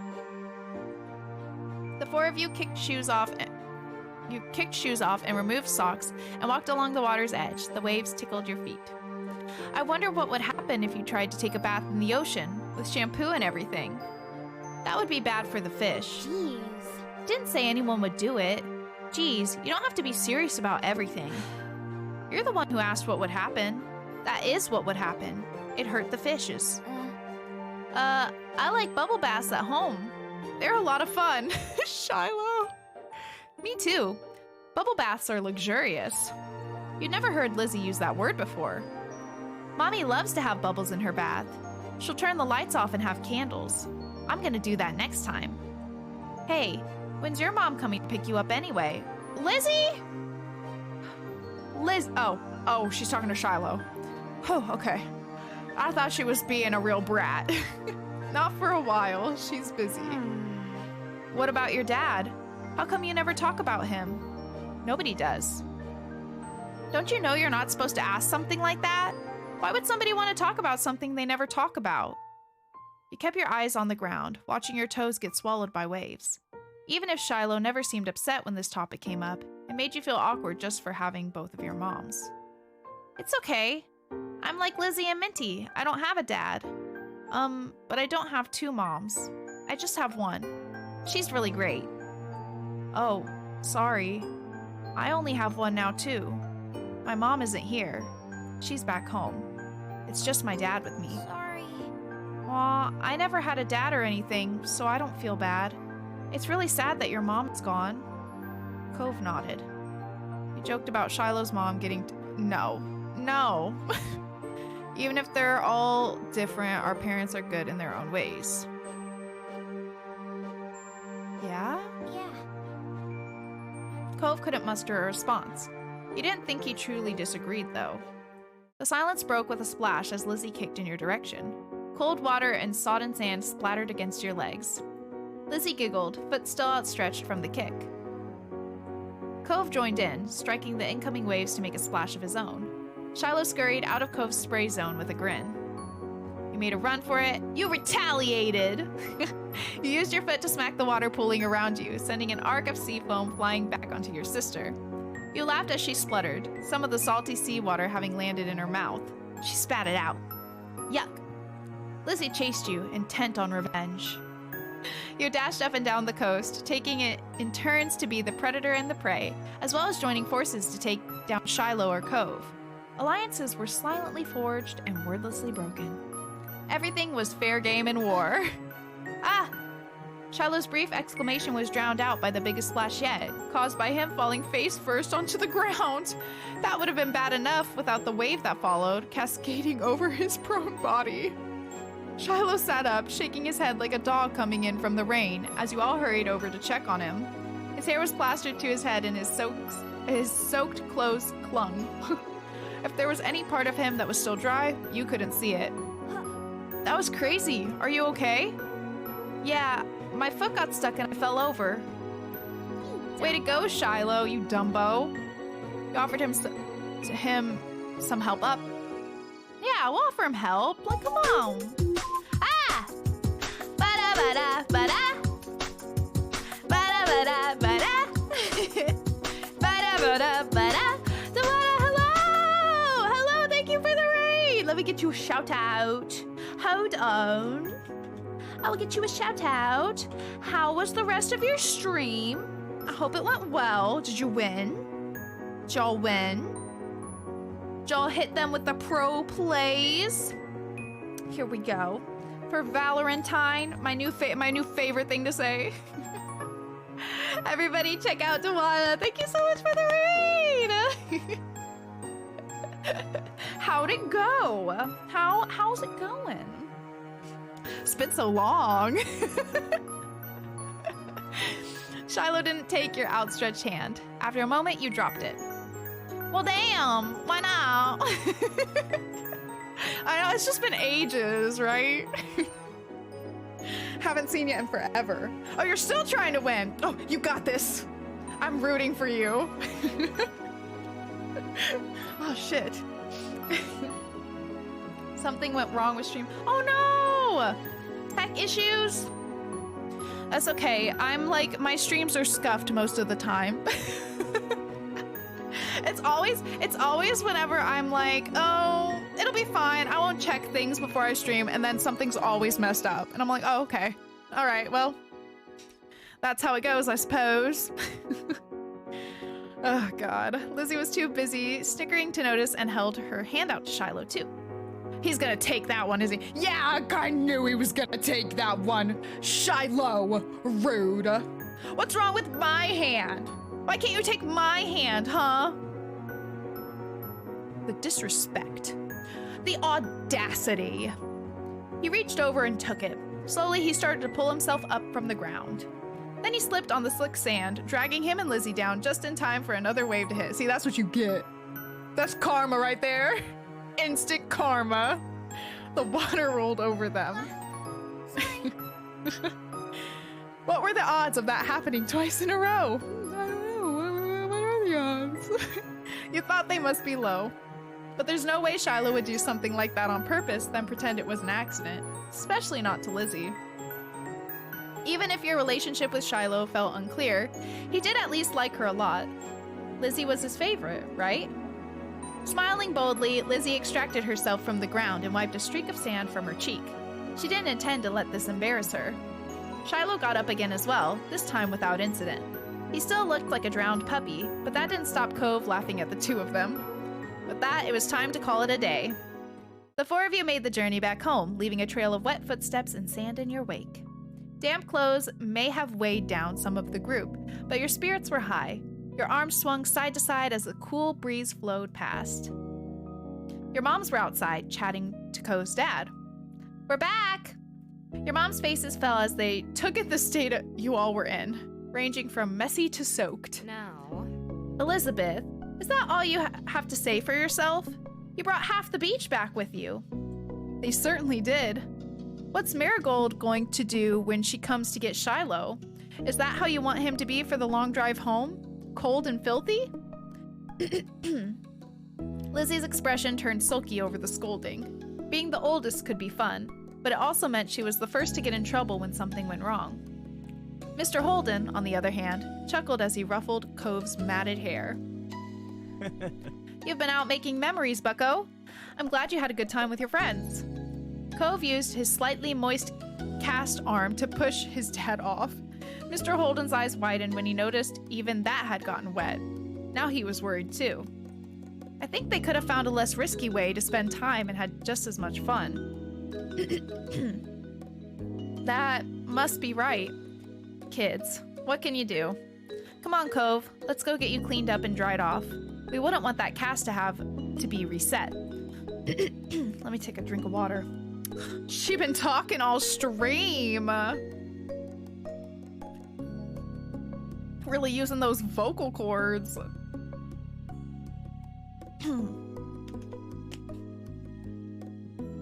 Whew, okay. Cove winced at the thought. Okay. Okay. That a boy. Mr. Holden casually bent down and plucked Cove up off the ground. Oh. Ultimately holding Cove against his chest. Oh. Sand was already transferring from Cove onto him, but that didn't seem to bother Mr. Holden. Cove protested being carried, but only got a reassuring pat on the back for his trouble. Take care. Good night, Cove. Thank you for the talk, Cliff. Night, Kirari family, and Shiloh too. Resigned to his fate, Cove twisted his body in his dad's arms in order to turn around and wave goodbye. Smiling, you waved back. Good night. Fine, fine. Well, we'd better do what we can to fix you guys up too. Come on, everybody inside. I want you to march straight to the downstairs bathroom. Yes, Mom. Okay, Lizzie's mom. Don't worry about stopping to wipe your feet on the mat this time. That won't do much good tonight. Sitting on an old beach towel your mommy had found, you waited in the hall. Until you were less sandy, you weren't allowed to go to your room or walk around the house. Sorry, my eyes itchy. Okay. But you did get to eat a sandwich for dinner there. It felt like an indoor picnic. Miss Bing? Oh, hi, honey. Hi, BB. Hi, hon. She's been quiet all stream. Thinking about it, that's real surprising. It had been decided that Shiloh would wash first and borrow some of your clothes. He was already finished and packed away in his mom's car. Miss Fields had come to collect him a little while ago. It was a bit of a funny experience seeing him without that hat on for once. Lizzie, being much more soaked than you, got to go in the tub next. It wasn't a bubble bath as she had hoped. This was a no fun allowed cleanup session. At least, that's what she claimed. Not much longer and it would be your turn. When the bath was done, you'd have to go right to bed. After a day like this, though, you were glad there weren't going to be any further events. Drifting off to sleep sounded like a great idea. Ah, lovely. Very fun. All right, grown up. One sweltering summer day, you were in your living room with Cove, listening to the sounds of the birds chattering outside the window while you lay across the rug on the floor. Cove's dad had dropped him off earlier, and your moms had left the two of you along with Lizzie to play amongst yourselves. It had been too hot to go outside in the afternoon, at least according to Mommy, so your sister was starting to get impatient waiting for her golf class that evening. The three of you had had trouble finding something fun to do. The beach and the playground were off limits, and you felt that it was too warm for anything like playing with your fuzzy toy animals. Then suddenly, a light came to Lizzie's bag. Big brown eyes, and her smile spread wide across her face. Having an idea gave her a new wave of energy. Since we're stuck inside, we should be adults. They don't play outdoors anyways. They're always inside and telling everybody they're too busy to play. Why? Duh. I said why. And it'll be fun. Duh. What do they do inside that we don't, besides use the phone a lot? Excluding a small huff, Lizzie decides to ignore Cove. What do you think? Do you want to? Cove said it. That doesn't sound fun. I bet we could come up with something else. I don't know. I want to.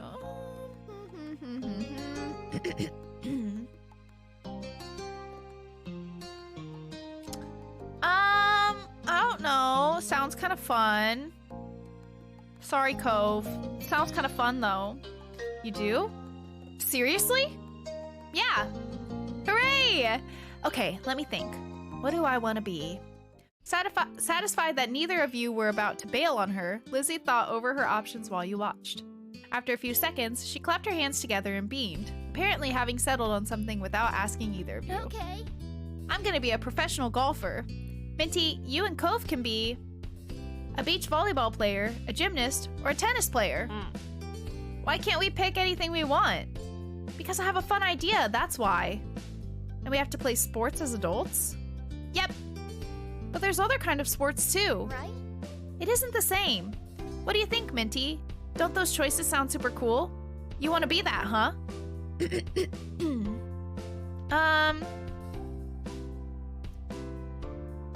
Isn't there anything else we can be? Lizzie stomped a foot on the ground. Listen, ma'am, I already agreed to play your game. Can I at least pick what I want to be? Nope. Come on, just decide already. Knowing Lizzie wouldn't let this go anytime soon, you sighed. Cove was not impressed with Lizzie's attitude, though he didn't bother talking more about it for now. You thought over the list of possibilities. Beach volleyball, gymnastics, or tennis.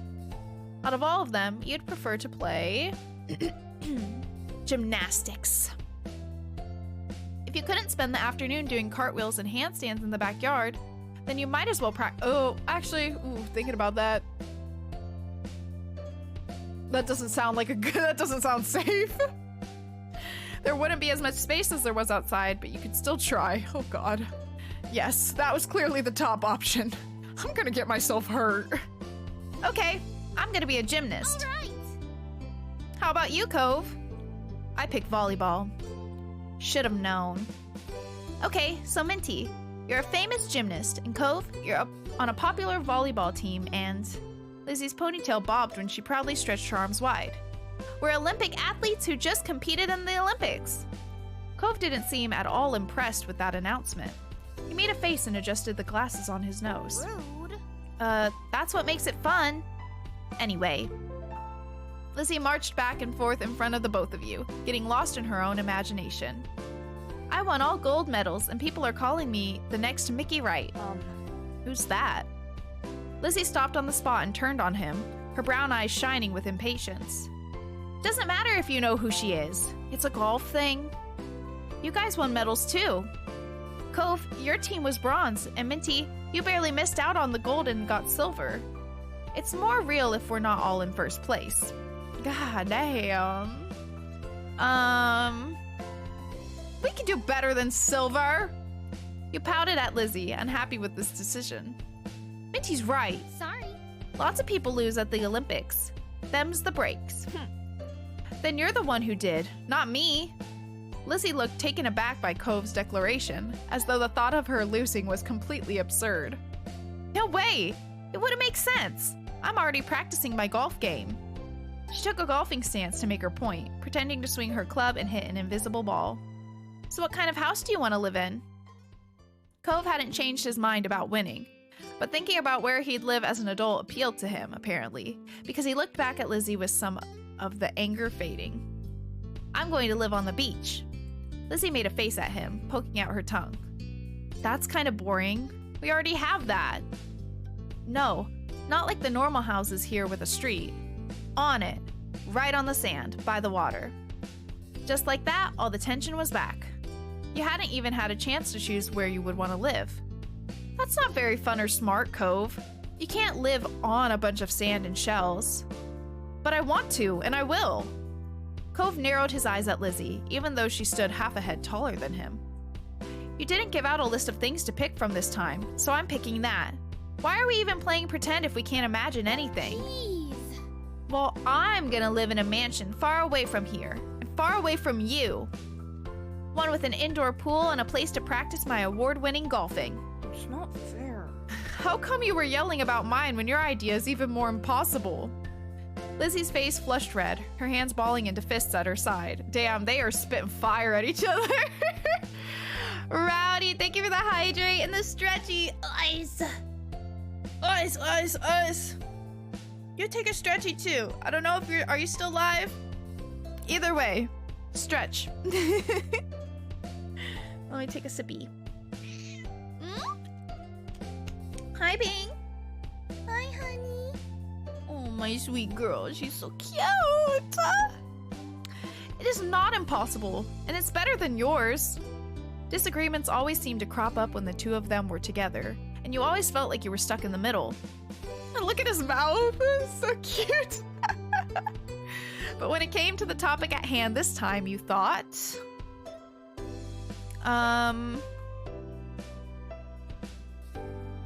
Well, like, to be honest, being on the beach is cooler, and I'm not just saying that because I like Cove, okay? I would prefer to be on the beach. Like, come on! Who wouldn't want to live on the beach? Exactly! It'd be really great! You could have windows made from driftwood and seashell wind chimes. Ugh. He smiled slightly over the agreement, then turned to Lizzie with bolstered confidence. You can swim whenever you want if you live on the beach. We can still swim anytime we want from where we live now. Being a little closer doesn't mean anything. Says you. The two of them scowled at each other. You're being so unreasonable. You... I don't get what you want. This game doesn't make sense. It does. You have to be realistic. I said that. But you're not. You had no idea what to do to make them stop at this point. It seemed like the two of them would just keep working each other up as long as they could. Nothing you'd said so far had kept them from being mad. Thankfully, like a greeting card angel, Mom walked into the room. Lizzie rushed to her, hanging on to the hem of her shirt and poking out her tongue at Cove. Lizzie! Minty! It's time to get ready to go. Alright with that? Sorry you have to leave already, Cove. Their mommy said she'll walk you home so you won't be left in the cold. Cove was still glaring at Lizzie, his face flushed red with anger. I can go by myself. But... Bye. Bye, Minty. There was still a harsh edge to the brief farewell, but you knew it wasn't you he was mad at. Without giving Mom a chance to stop him, Cove stood up and stalked out of the room, shoulders drawn tight. Huh? Okay? Worried, Mom turned to look down at you and Lizzie. You two were playing nice with our new friend, weren't you? I tell the truth, because I'm a truth teller. Hi, Reno, how you doing? Hope you're having a good day. We were playing pretend and things got intense. They were like cats and dogs. Your sister's jaw dropped, looking betrayed, as Mom put both hands on her hips. Elizabeth! I'm glad to hear you're doing good. Thanks for stopping by. Getting caught up on homework at the moment. Well, like I said, was this yesterday? I don't know, but like I said before, make sure you take a brain break every once in a while. Good luck on your homework. I hope you can finish it soon. Hopefully it's not too hard. I told you to be kind to him. He's having a hard time right now. I got you. Lizzie's mouth closed back up, replaced by a tiny frown. I know.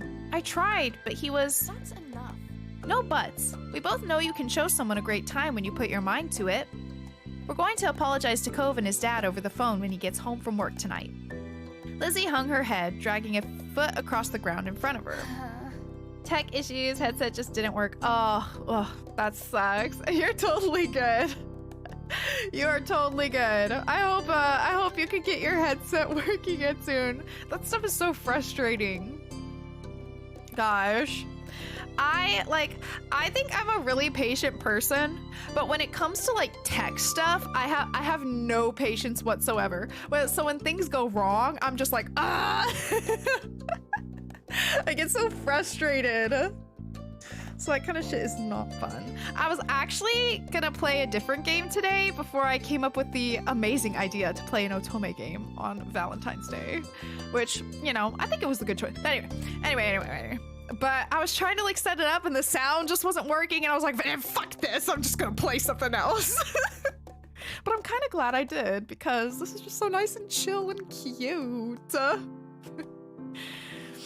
Okay, Mom. Good girl. You caught pieces of Lizzie sulking to herself about how it was his fault too, but it was over. I mean, seriously, it's always gotta be something. To be fair, it's like an older game, and I think it might be a port. I'm not positive. So it wasn't like connecting to my Wavelink like mixer program correctly, so whatever, but anyway. All right, have a good night. I hope you sleep well and have a good day tomorrow. Thank you again for the raid. Sleep well, sleep well. Thank you. I'll see you later. All right, we better get a move on. Let's go, kids. Noelani? Where did you leave the car keys? Thank you. Mom hustled you all out the door, and you noticed during the car ride to golf practice that Lizzie was quieter than usual. She was usually the first one to request which music to listen to in the car, but she didn't say a thing. Sorry, I'm petting Miss Bing. She's like sitting right next to me, just like so expectant. It's so cute. Your parents noticed she wasn't in a mood to be bothered. Miss Bing, if you get in my lap, I can pet you more. Yeah, there you go. Hi, honey. All right. They gave her space, and Mommy just asked you what you'd like to listen to. You cannot, no, you can't climb on the desk, though. In my lap, babe. In my lap. I said in my lap. Give me a kitty. You picked your favorite song, always made the car ride more fun. You chose the soundtrack to a cool movie you saw a couple months ago. You choose a song you knew Lizzie liked. Maybe that would cheer her up. Yeah, we'll try to cheer her up. I feel bad. I don't want to feel bad, but she was being kind of mean to Cove. I mean, it's just a fact. It's just a fact. Miss Bing, stop trying to climb on the desk. I told you you gotta sit on my lap, babe. When you get on the desk, I can't raid. I can't see the screen, babe. I can't. You stand right in front of it, you know? You know what I mean? She's like, no. She looks so sulky. Anyway, you were happy to see it brightened her up right away, and she started singing along with you. Soon enough, her bad mood was a thing of the past. Okay, good. All right. We fixed it. Oh God. She jumped off my lap and like made my mic like like spin on the thing. Oh goodness, Miss Bing. What am I gonna do with you? All right, when the car ride was over, you spent the twilight hour watching Lizzie hit things with other girls her age. You didn't know much about golf, but you could tell that she really liked it, so you sat with your moms and tried to puzzle it out. It was nice sitting outside after being cooped up in the house all day, and you stretched out your legs to let the last few minutes of sun warm your skin. When the sun was finally out of sight, dipping behind the horizon, you all got ready to leave. Instead of going straight home, your moms took the family out to dinner. You went to a restaurant you had all been going to ever since you could remember.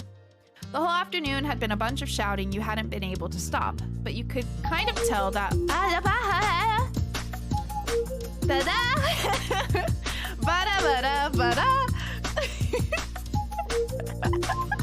Ferrari, hello! Thank you for the raid! Tawana, good to see you again. Been so long again. Where have you been all my life? This is only a third of our time. And thank you so much for the sub 4-month streak. Let's go. Let's go. Your mint is looking beautiful, darling. It's gorgeous. It's gorgeous. Thank you so much. And thank you for the raid, Ferrari. Let me get you a shout out. Hold on. Hold on. I'm on it. How was your stream? Were you also Valentining? As I learned is a term that I am now very fond of. Valentining. You were. I knew it. Look at this clip. Yes, King. That's the sound alert. What a great clip. Oh, we love to see it. Everybody check out Ferrari. The maid outfit is always spectacular, absolutely iconic. Very good with playing with Tawana. I heard you were getting heated, I think. Getting heated? That's the old outfit too. Oh, you got new threads? Let's see it. That was a good highlight. I mean, it seemed like something real fun was going on. It was getting exciting. How was your stream? Did you win? I heard you had some toxic teammates? Foes? I don't know. But anyway, I hope your games after that have been good. Hope you won. Or at least had fun. He was dying. That would be me. Me. That is me. Every possible clip that would like be taken from my channel would be me failing at something. It's just those pro gamer plays, baby. If you're not dying all the time, you're doing something wrong. It was fun. I'm glad to hear it. That was after I ate the Carolina Reaper. Oh, God. Oh, dear. Oh, God. Oh, but whenever I first read that, I was thinking of dying like a game. That makes a lot more sense. I was like, why is he dancing when he died in a game? But I won't judge, you know? Maybe that's just like you pep yourself up, you know? You're like, I'm dead. Where have you been all my You know? Maybe. And thank you so much for 9 months. Hey, yo. 9-month-aroos. Let's go. Thank you, Ferrari. Thank you so much. So, how was your stomach after said Carolina Reaper? How were you? I mean, you're still here, so you survived. That's good. Look at your mint. It's gorgeous, darling. Gorgeous. We love to see it. You just need one more stripe. You're almost there. And then you're gonna be full rainbow. Full rainbow minty. It was fine. That's good. I saw like someone do was it like that one chip challenge thing, and people were like throwing up. I was like, oh my god. You know what though? Guess what? Today, do you guys know the like spicy like ramen noodles? Like the Korean brand that's like really, really spicy. It's like a noodle challenge thing. You know that one? You've done the one chip challenge? Oh, I don't think. Listen, I like spice, but I don't think I could do that because my tummy is real sensitive. I usually suffer. Yeah, I had the carbonara one today. Although, to be fair, I doctored it up to make it, like, not too spicy because I was like, I don't want to, like, absolutely explode. Explode before stream. So I boiled the nudes and then I boiled them for like part of the time and then drained the water and then boiled them the rest of the way in milk, but didn't pour out the milk. Keep the milk, and then you add the sauce in the packet, and you put a crap ton of cheese on top. To be fair, I think I kind of went too hard on the cheese, but it was still good. But anyway, it like wasn't spicy at all. I really cooled it down. So if you want to try the carbonara, super spicy, I forget what's the, like, bulldog, I think is the brand or whatever. But do it that way. It will not be very spicy, especially if you don't put the whole sauce packet. Add an egg. Ooh, that sounds good too. You do like hard-boiled egg or like a egg drop. Whatever. You know what I mean.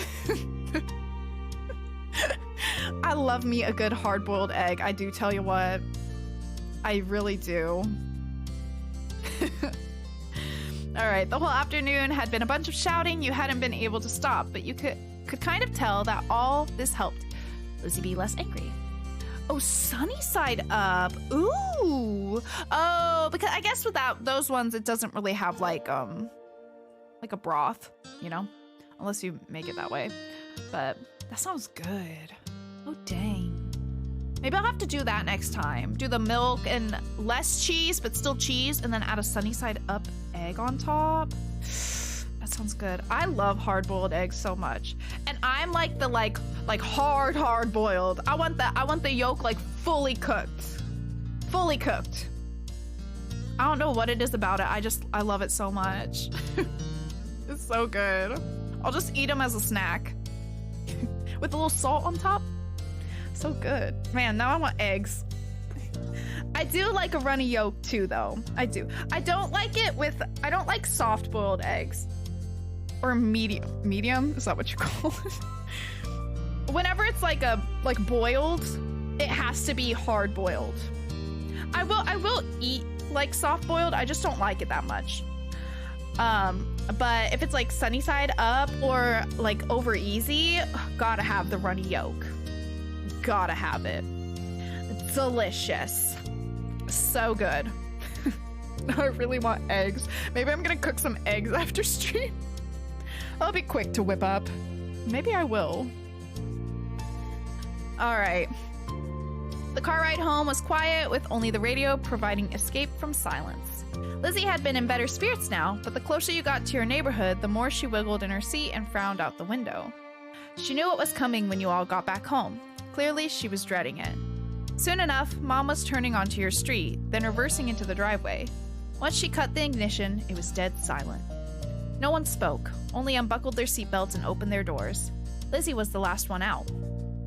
Once everyone was inside and done taking off their shoes, she propped her hands on her hips. So, Now then, Mr. Holden's car is in his driveway, so he should be back from work. That's good news, isn't it, Elizabeth? You and Cove can hash things out before the day's done. Lizzie didn't complain or put up a fight. Her head ducked so she didn't have to meet anyone's eyes. She nodded once. Good. Let's move this to the kitchen. Mom went over to the house phone, the rest of you following behind her. Mommy put a gentle hand on Lizzie's shoulder as they walked side by side. You watched them from the back. This was only happening because you told on Lizzie.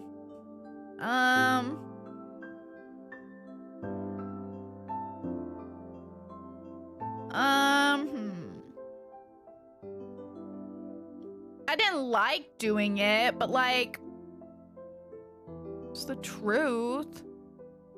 Being a tattletale didn't feel good, and you wouldn't want someone else to tell your moms everything you did. Still, your mom had asked directly, and you wanted to be a liar even less. The four of you stood around the kitchen in a lopsided square. All eyes were on Lizzie, who kept her gaze on her feet. You remember the number for Cove's house, don't you, honey? Lizzie jerked her head up in another nod, sullen. Without further prompting, she stepped forward and began to dial. Mom reached over and pressed a button on the base. Suddenly, you could hear the phone ringing. She turned on the speaker.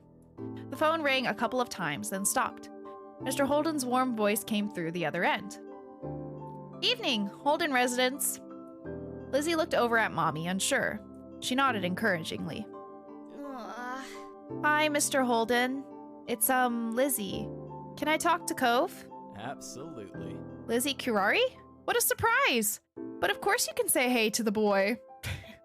He sounded cheery as usual, though definitely meant it when he said it was a surprise. You thought hard, and you were sure that your sister had never called Cove's house before. Mom spoke up before Mr. Holden or Lizzie could say anything more. Her arms were crossed over her chest, her lips pursed. Hi, Cliff.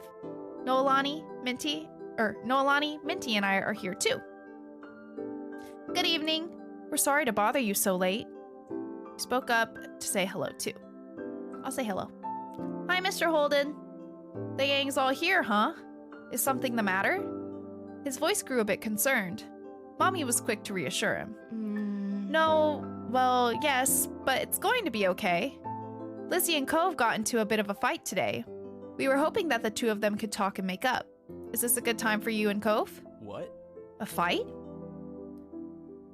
Cove didn't tell me anything about that when I came home. It does explain the funk he's been in tonight. He chuckled lightly. Despite that, it didn't seem like he really thought it was funny. Anyway, it's good. You didn't catch us at a bad time. I'll go grab him for you. There was some shuffling on the other end. He must not have gone far because you could still hear him calling out. Cove? There's someone on the phone for you! After a beat of silence, there was more muffled talking from Cove's dad. Come on, bud. Lizzie called just so she could talk to you. Are you sure? Minty's on the other end listening too. Don't you want to say hi? It took a bit of back and forth, though the conversation seemed one-sided since you couldn't hear Cove properly.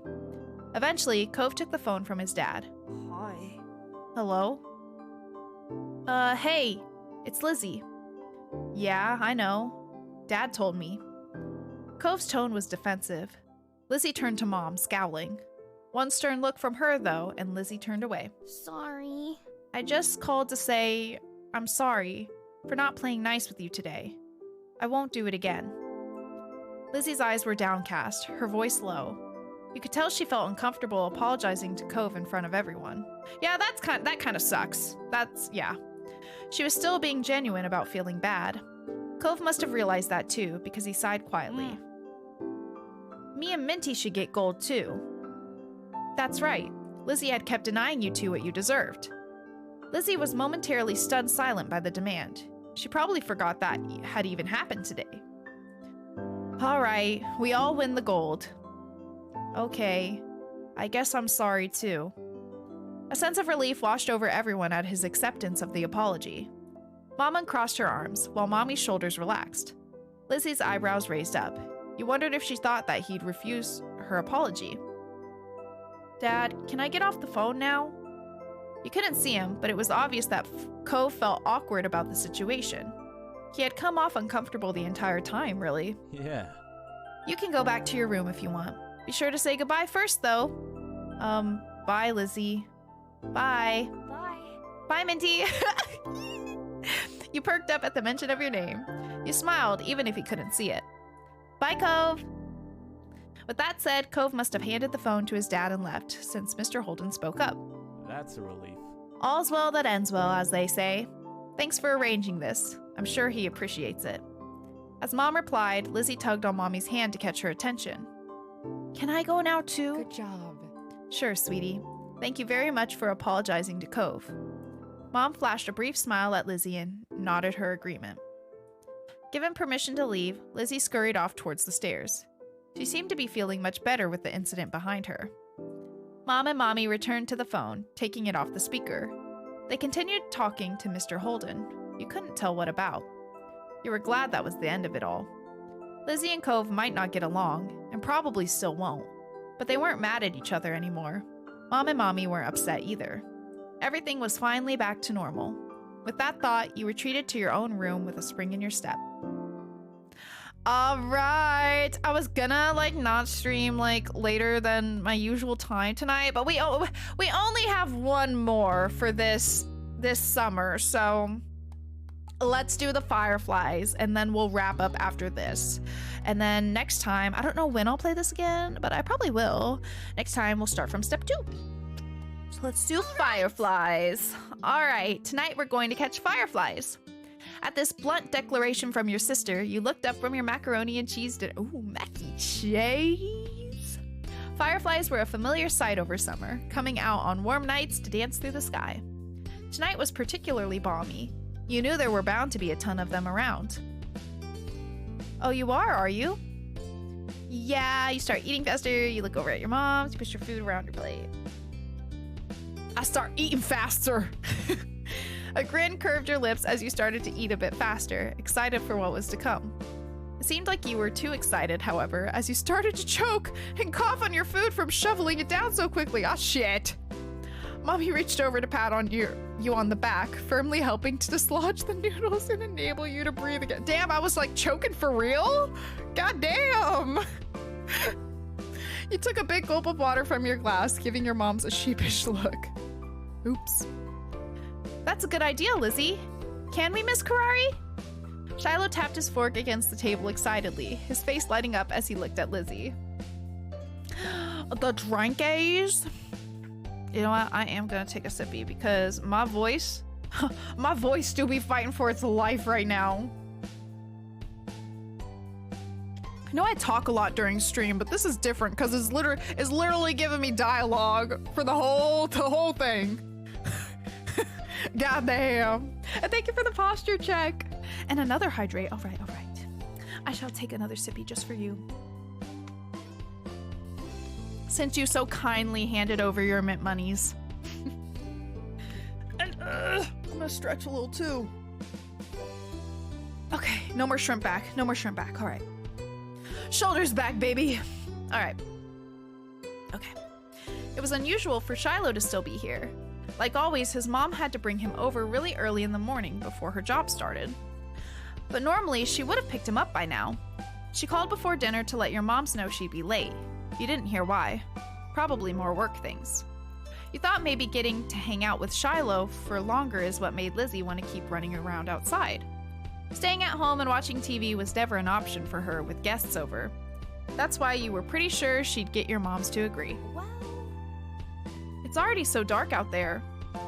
Lizzie gave Mom the best puppy dog eyes she could, slowly spooning mac and cheese into her mouth while you waited for their response. There. Let them go. Nights like this don't happen every day. Your parents exchanged a look, then Mom eventually sighed and nodded back. Yes! Along with Lizzie's cheers, you threw your arms up in triumph, but waited until you'd finished chewing to say anything because you knew it was rude to talk with your mouth full. Fine. Yes. Fine. Just make sure you stay on the hill behind our house with all the poppies, okay? Duh. Duh, Mom. Or that's where most of them are. The idea had only been planted in your head, but already you could just picture all the glowing lights spread out in front of you, like the fairies from the bedtime stories Mommy read sometimes. All too quickly, it became a race to see who could finish their food first. No choking at the dinner table now. That's right. If someone died, we'd have to cancel the Firefly trip after all. Well, yeah, I guess so. It kind of put a damper on things. Mom said it like a joke, but you knew that they were both telling you kids to slow down. Shiloh did immediately. When you glanced at Lizzie, you saw her still eating faster than she should. Elizabeth. Jeez. No one's gonna die. Sheesh. A knock on the door interrupted Mom before she could no doubt scold your sister. I'll get it. Your big sister jumped out of her seat and ran over to the door, pulling it open without even looking out the window to see who it was. Huh? You shifted in your seat to try to get a glimpse of the unexpected guest. Hi. Hey, yo, it's Cove. Good evening, Cove. Your mommy had already walked to the door by the time you managed to see past Shiloh's flappy hat. Oh, Cove, hi, you're here. Cove smiled at your enthusiastic greeting, and you hoped Mommy would ask him to stay. It didn't matter why he was there. It meant he could join you all in catching fireflies. Then, for a few seconds, Cove said nothing. He only stood there and looked up at your mommy with a face almost like he was considering turning around and leaving. My dad told me to drop this off because I guess he borrowed it from you. Cove took a familiar screwdriver from out of his large side pocket, eyes now dropped to the floor. We left ours back at home when we moved. Great, thanks. Bye, Miss Lizzie. Thank you. And no. Here, why don't you come inside for a bit? Lizzie crossed her arms and lifted her chin. Cove shrugged, and Mom stood from the table too. I'll give your dad a call to let him know you got here all right. Cove shuffled fully inside, eyes remaining on the ground. Mommy closed the door behind them. Hi, Cove. Shiloh gave Cove a friendly smile while waving by holding up his hand and opening and closing his fingers. Cove nodded in response. Are you gonna catch fireflies with us? Come outside if you want to. Yeah, you gonna catch fireflies with us? Come through. You could see Lizzie eyeing you for mentioning the excursion to an outsider, but she'd get over it. You hoped Cove would say yes. That way, you wouldn't be the odd one out with Lizzie and Shiloh anymore. Yeah. I can do that. I've never caught one before. It's too bad he didn't have a chance before now. The fireflies weren't out when he first moved in, and there must not have been any where he used to live. We can't go until after dinner. After she pointed this out, Lizzie walked back to the table and took her seat. There wasn't much left on her plate. Since this was very true, you decided to finish up your own stuff as well. Cove stepped closer and eyed what was on the menu for your family's meal. Have you eaten yet? Yeah, my dad and I ate earlier. What did you have? Eggs! Well, what do you know? Eggs! What kind of eggs, Cove? What kind of eggs? Share with the class. The clipped, one-word answer seemed to discourage Shiloh from asking any more questions. His eyes slowly wandered back to the last scraps of food on his plate. I feel bad. Like, Shiloh's nice. Cove, you should be a little bit nicer to Shiloh. Her phone call with Cove's dad must have ended because your mom came back into the room. Okay.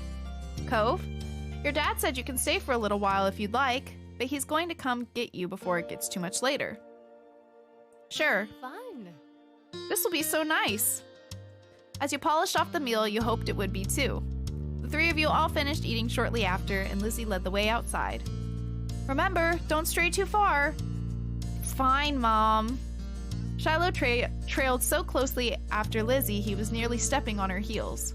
Cove hesitated at the door. Coming? After a moment, he did. Bye. Bye, children. The two of you were a good 10 or 15 feet behind Lizzie and Shiloh by the time you walked outside. You pushed the door shut behind you, watching their figures get farther and farther away. Hurry up! You're so slow, Minty. We don't have all night. You started to run when you heard Lizzie's voice calling you, but paused when you saw Cove still walking at a relaxed pace.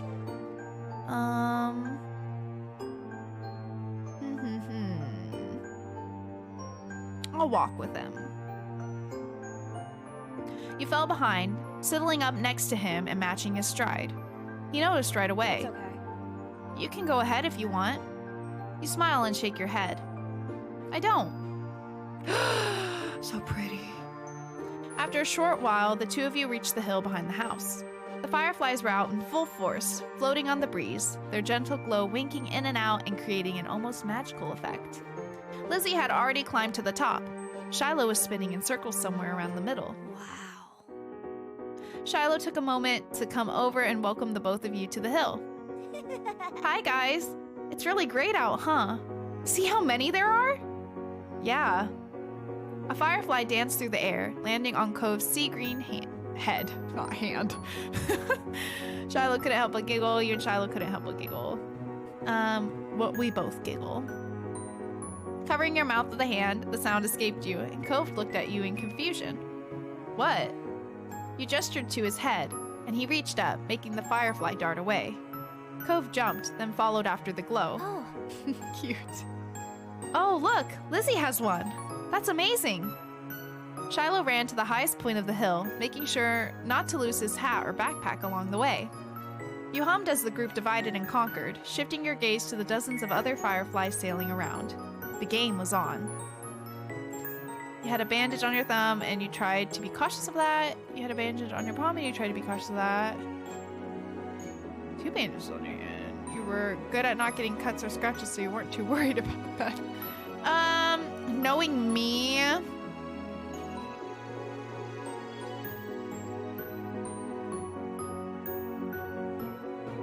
the music's so cute.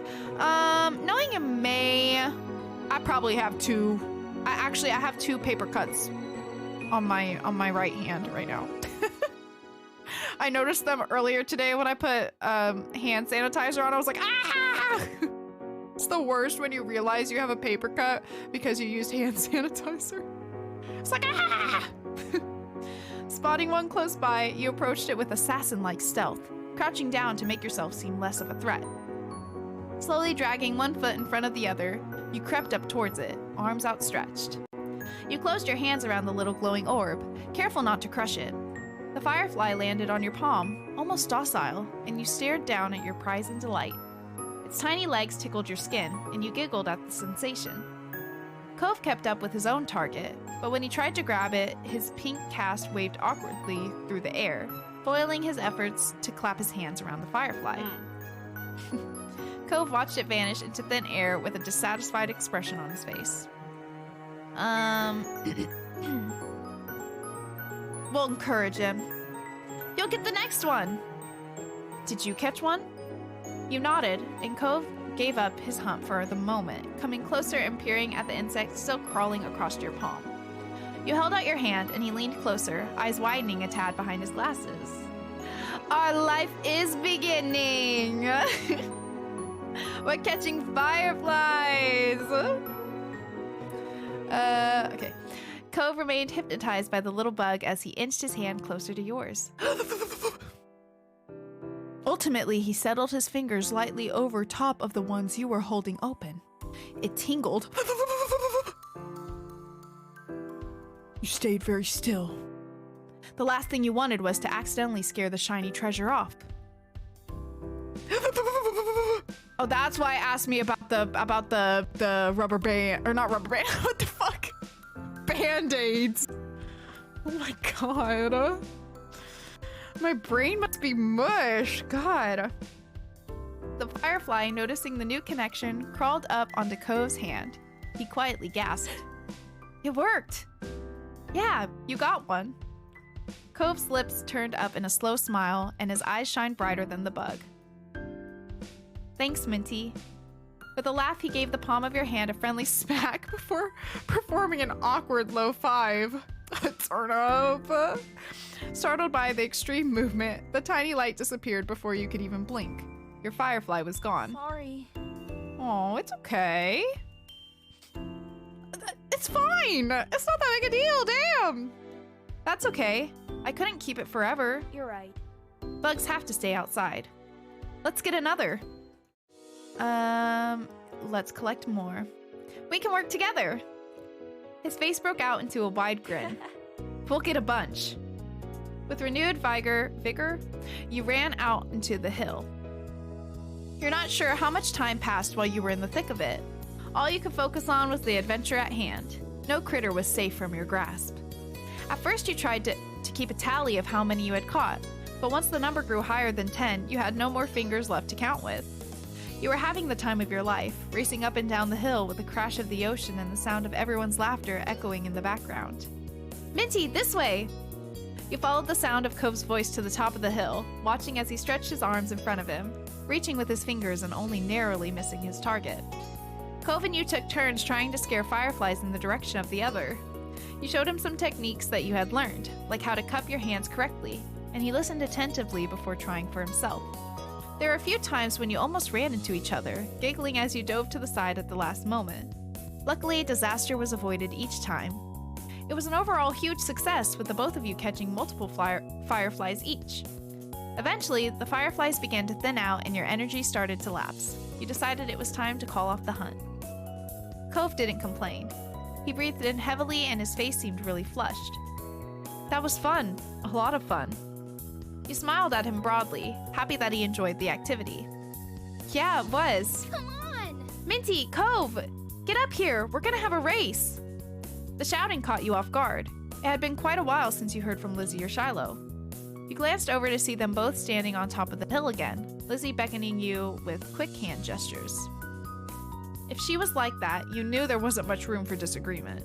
Up the incline you went. From the corner of your eye you saw Cove was coming as well. He didn't care for Lizzie a lot, so you thought he might be intrigued just by the idea of a race. Hi. Cove. Hi. Cove, you can't roll down the hill. You could hurt your arm. Oh, hurt your arm again. You'll be the referee for the rest of us. As Lizzie pointed this out, Cove froze in place. Oh, it was that kind of race. He frowned down at his cast. That was the second time it got in the way tonight. What? Yeah, you'll watch and see who gets to the bottom first. That's important. Got it? Yes. The cast was sturdy. If he was careful, he could have done it. Lizzie might have just been looking for a reason to make someone else the referee, but it was already decided. I'll stay with Cove. Really? You don't have to. It's okay. I want to watch. You moved beside him on top of the hill, even though Lizzie eyed you and made a face. That's not how races work. We only need one referee. Well, then I won't be a referee. I'll just watch. That's what I said. Shrugging your shoulders, you refused to budge, and Lizzie let out a huff before throwing her hands in the air. Fine. I'll be the winner, whether you join or not. Lizzie moved to lay down, and Shiloh did the same. Cove stood slightly to the side to get a better vantage point, and you stood next to him. Count down! Cove stood up a little straighter. It seemed like he was taking his newfound referee duties seriously. 3, 2, 1, go! Lizzie and Shiloh took off, letting gravity do the work and rolling at high speed towards the bottom of the hill. You and Cove leaned forward to watch them go, eyes peeled for which of the two would reach the bottom first. I know, right? Like, damn. They were both neck and neck until about halfway down the hill, Lizzie started to veer off to the side, giving Shiloh a huge advantage. She obviously hadn't noticed a thing, and as soon as Shiloh reached the bottom of the hill, he jumped up excitedly and threw his hands in the air. I won! Almost immediately, he fell back onto the grass, still dizzy from his roll down the hill. Lizzie stomped out of the bush she had ended up in, spluttering angrily and brushing leaves from the front of her dress. Not bad, you got lucky. Let's do it again and see who wins for real. You're a sore loser, Lizzie. Kids, it's time to come in. No! You snickered, feeling grateful you hadn't been a part of the mini debacle. You caught Cove's eyes and saw that he was doing the same. It had gotten late and was beginning to feel just a bit chilly as you made your way out of the hills, but the cold in the air hadn't dampened anyone's spirits. The four of you walked back home together, side by side down your neighborhood street, discussing the evening, with each person trying to prove that they were the one who caught the most fireflies. You knew that whoever really did catch the most didn't matter much anyway. All that mattered was that you all had a good time, which, judging by the smiles on everyone's faces, you did. Oh, so cute! That was a good idea to keep that one for last. But oh my god, this makes me want to get the DLC to try these other ones, like Ghost? Ghost? Sleepover? What if I bought the DLC and then we do the rest next time? It's like the perfect timing for a stream. 5 of them, perfect timing. Though I don't know that they're the same length necessarily. Okay. I'm gonna save over these because I don't need them. It's really too bad they don't have Minty as a name. But we could do a Kira save once. I guess at the time when I started this, I hadn't downloaded the thing.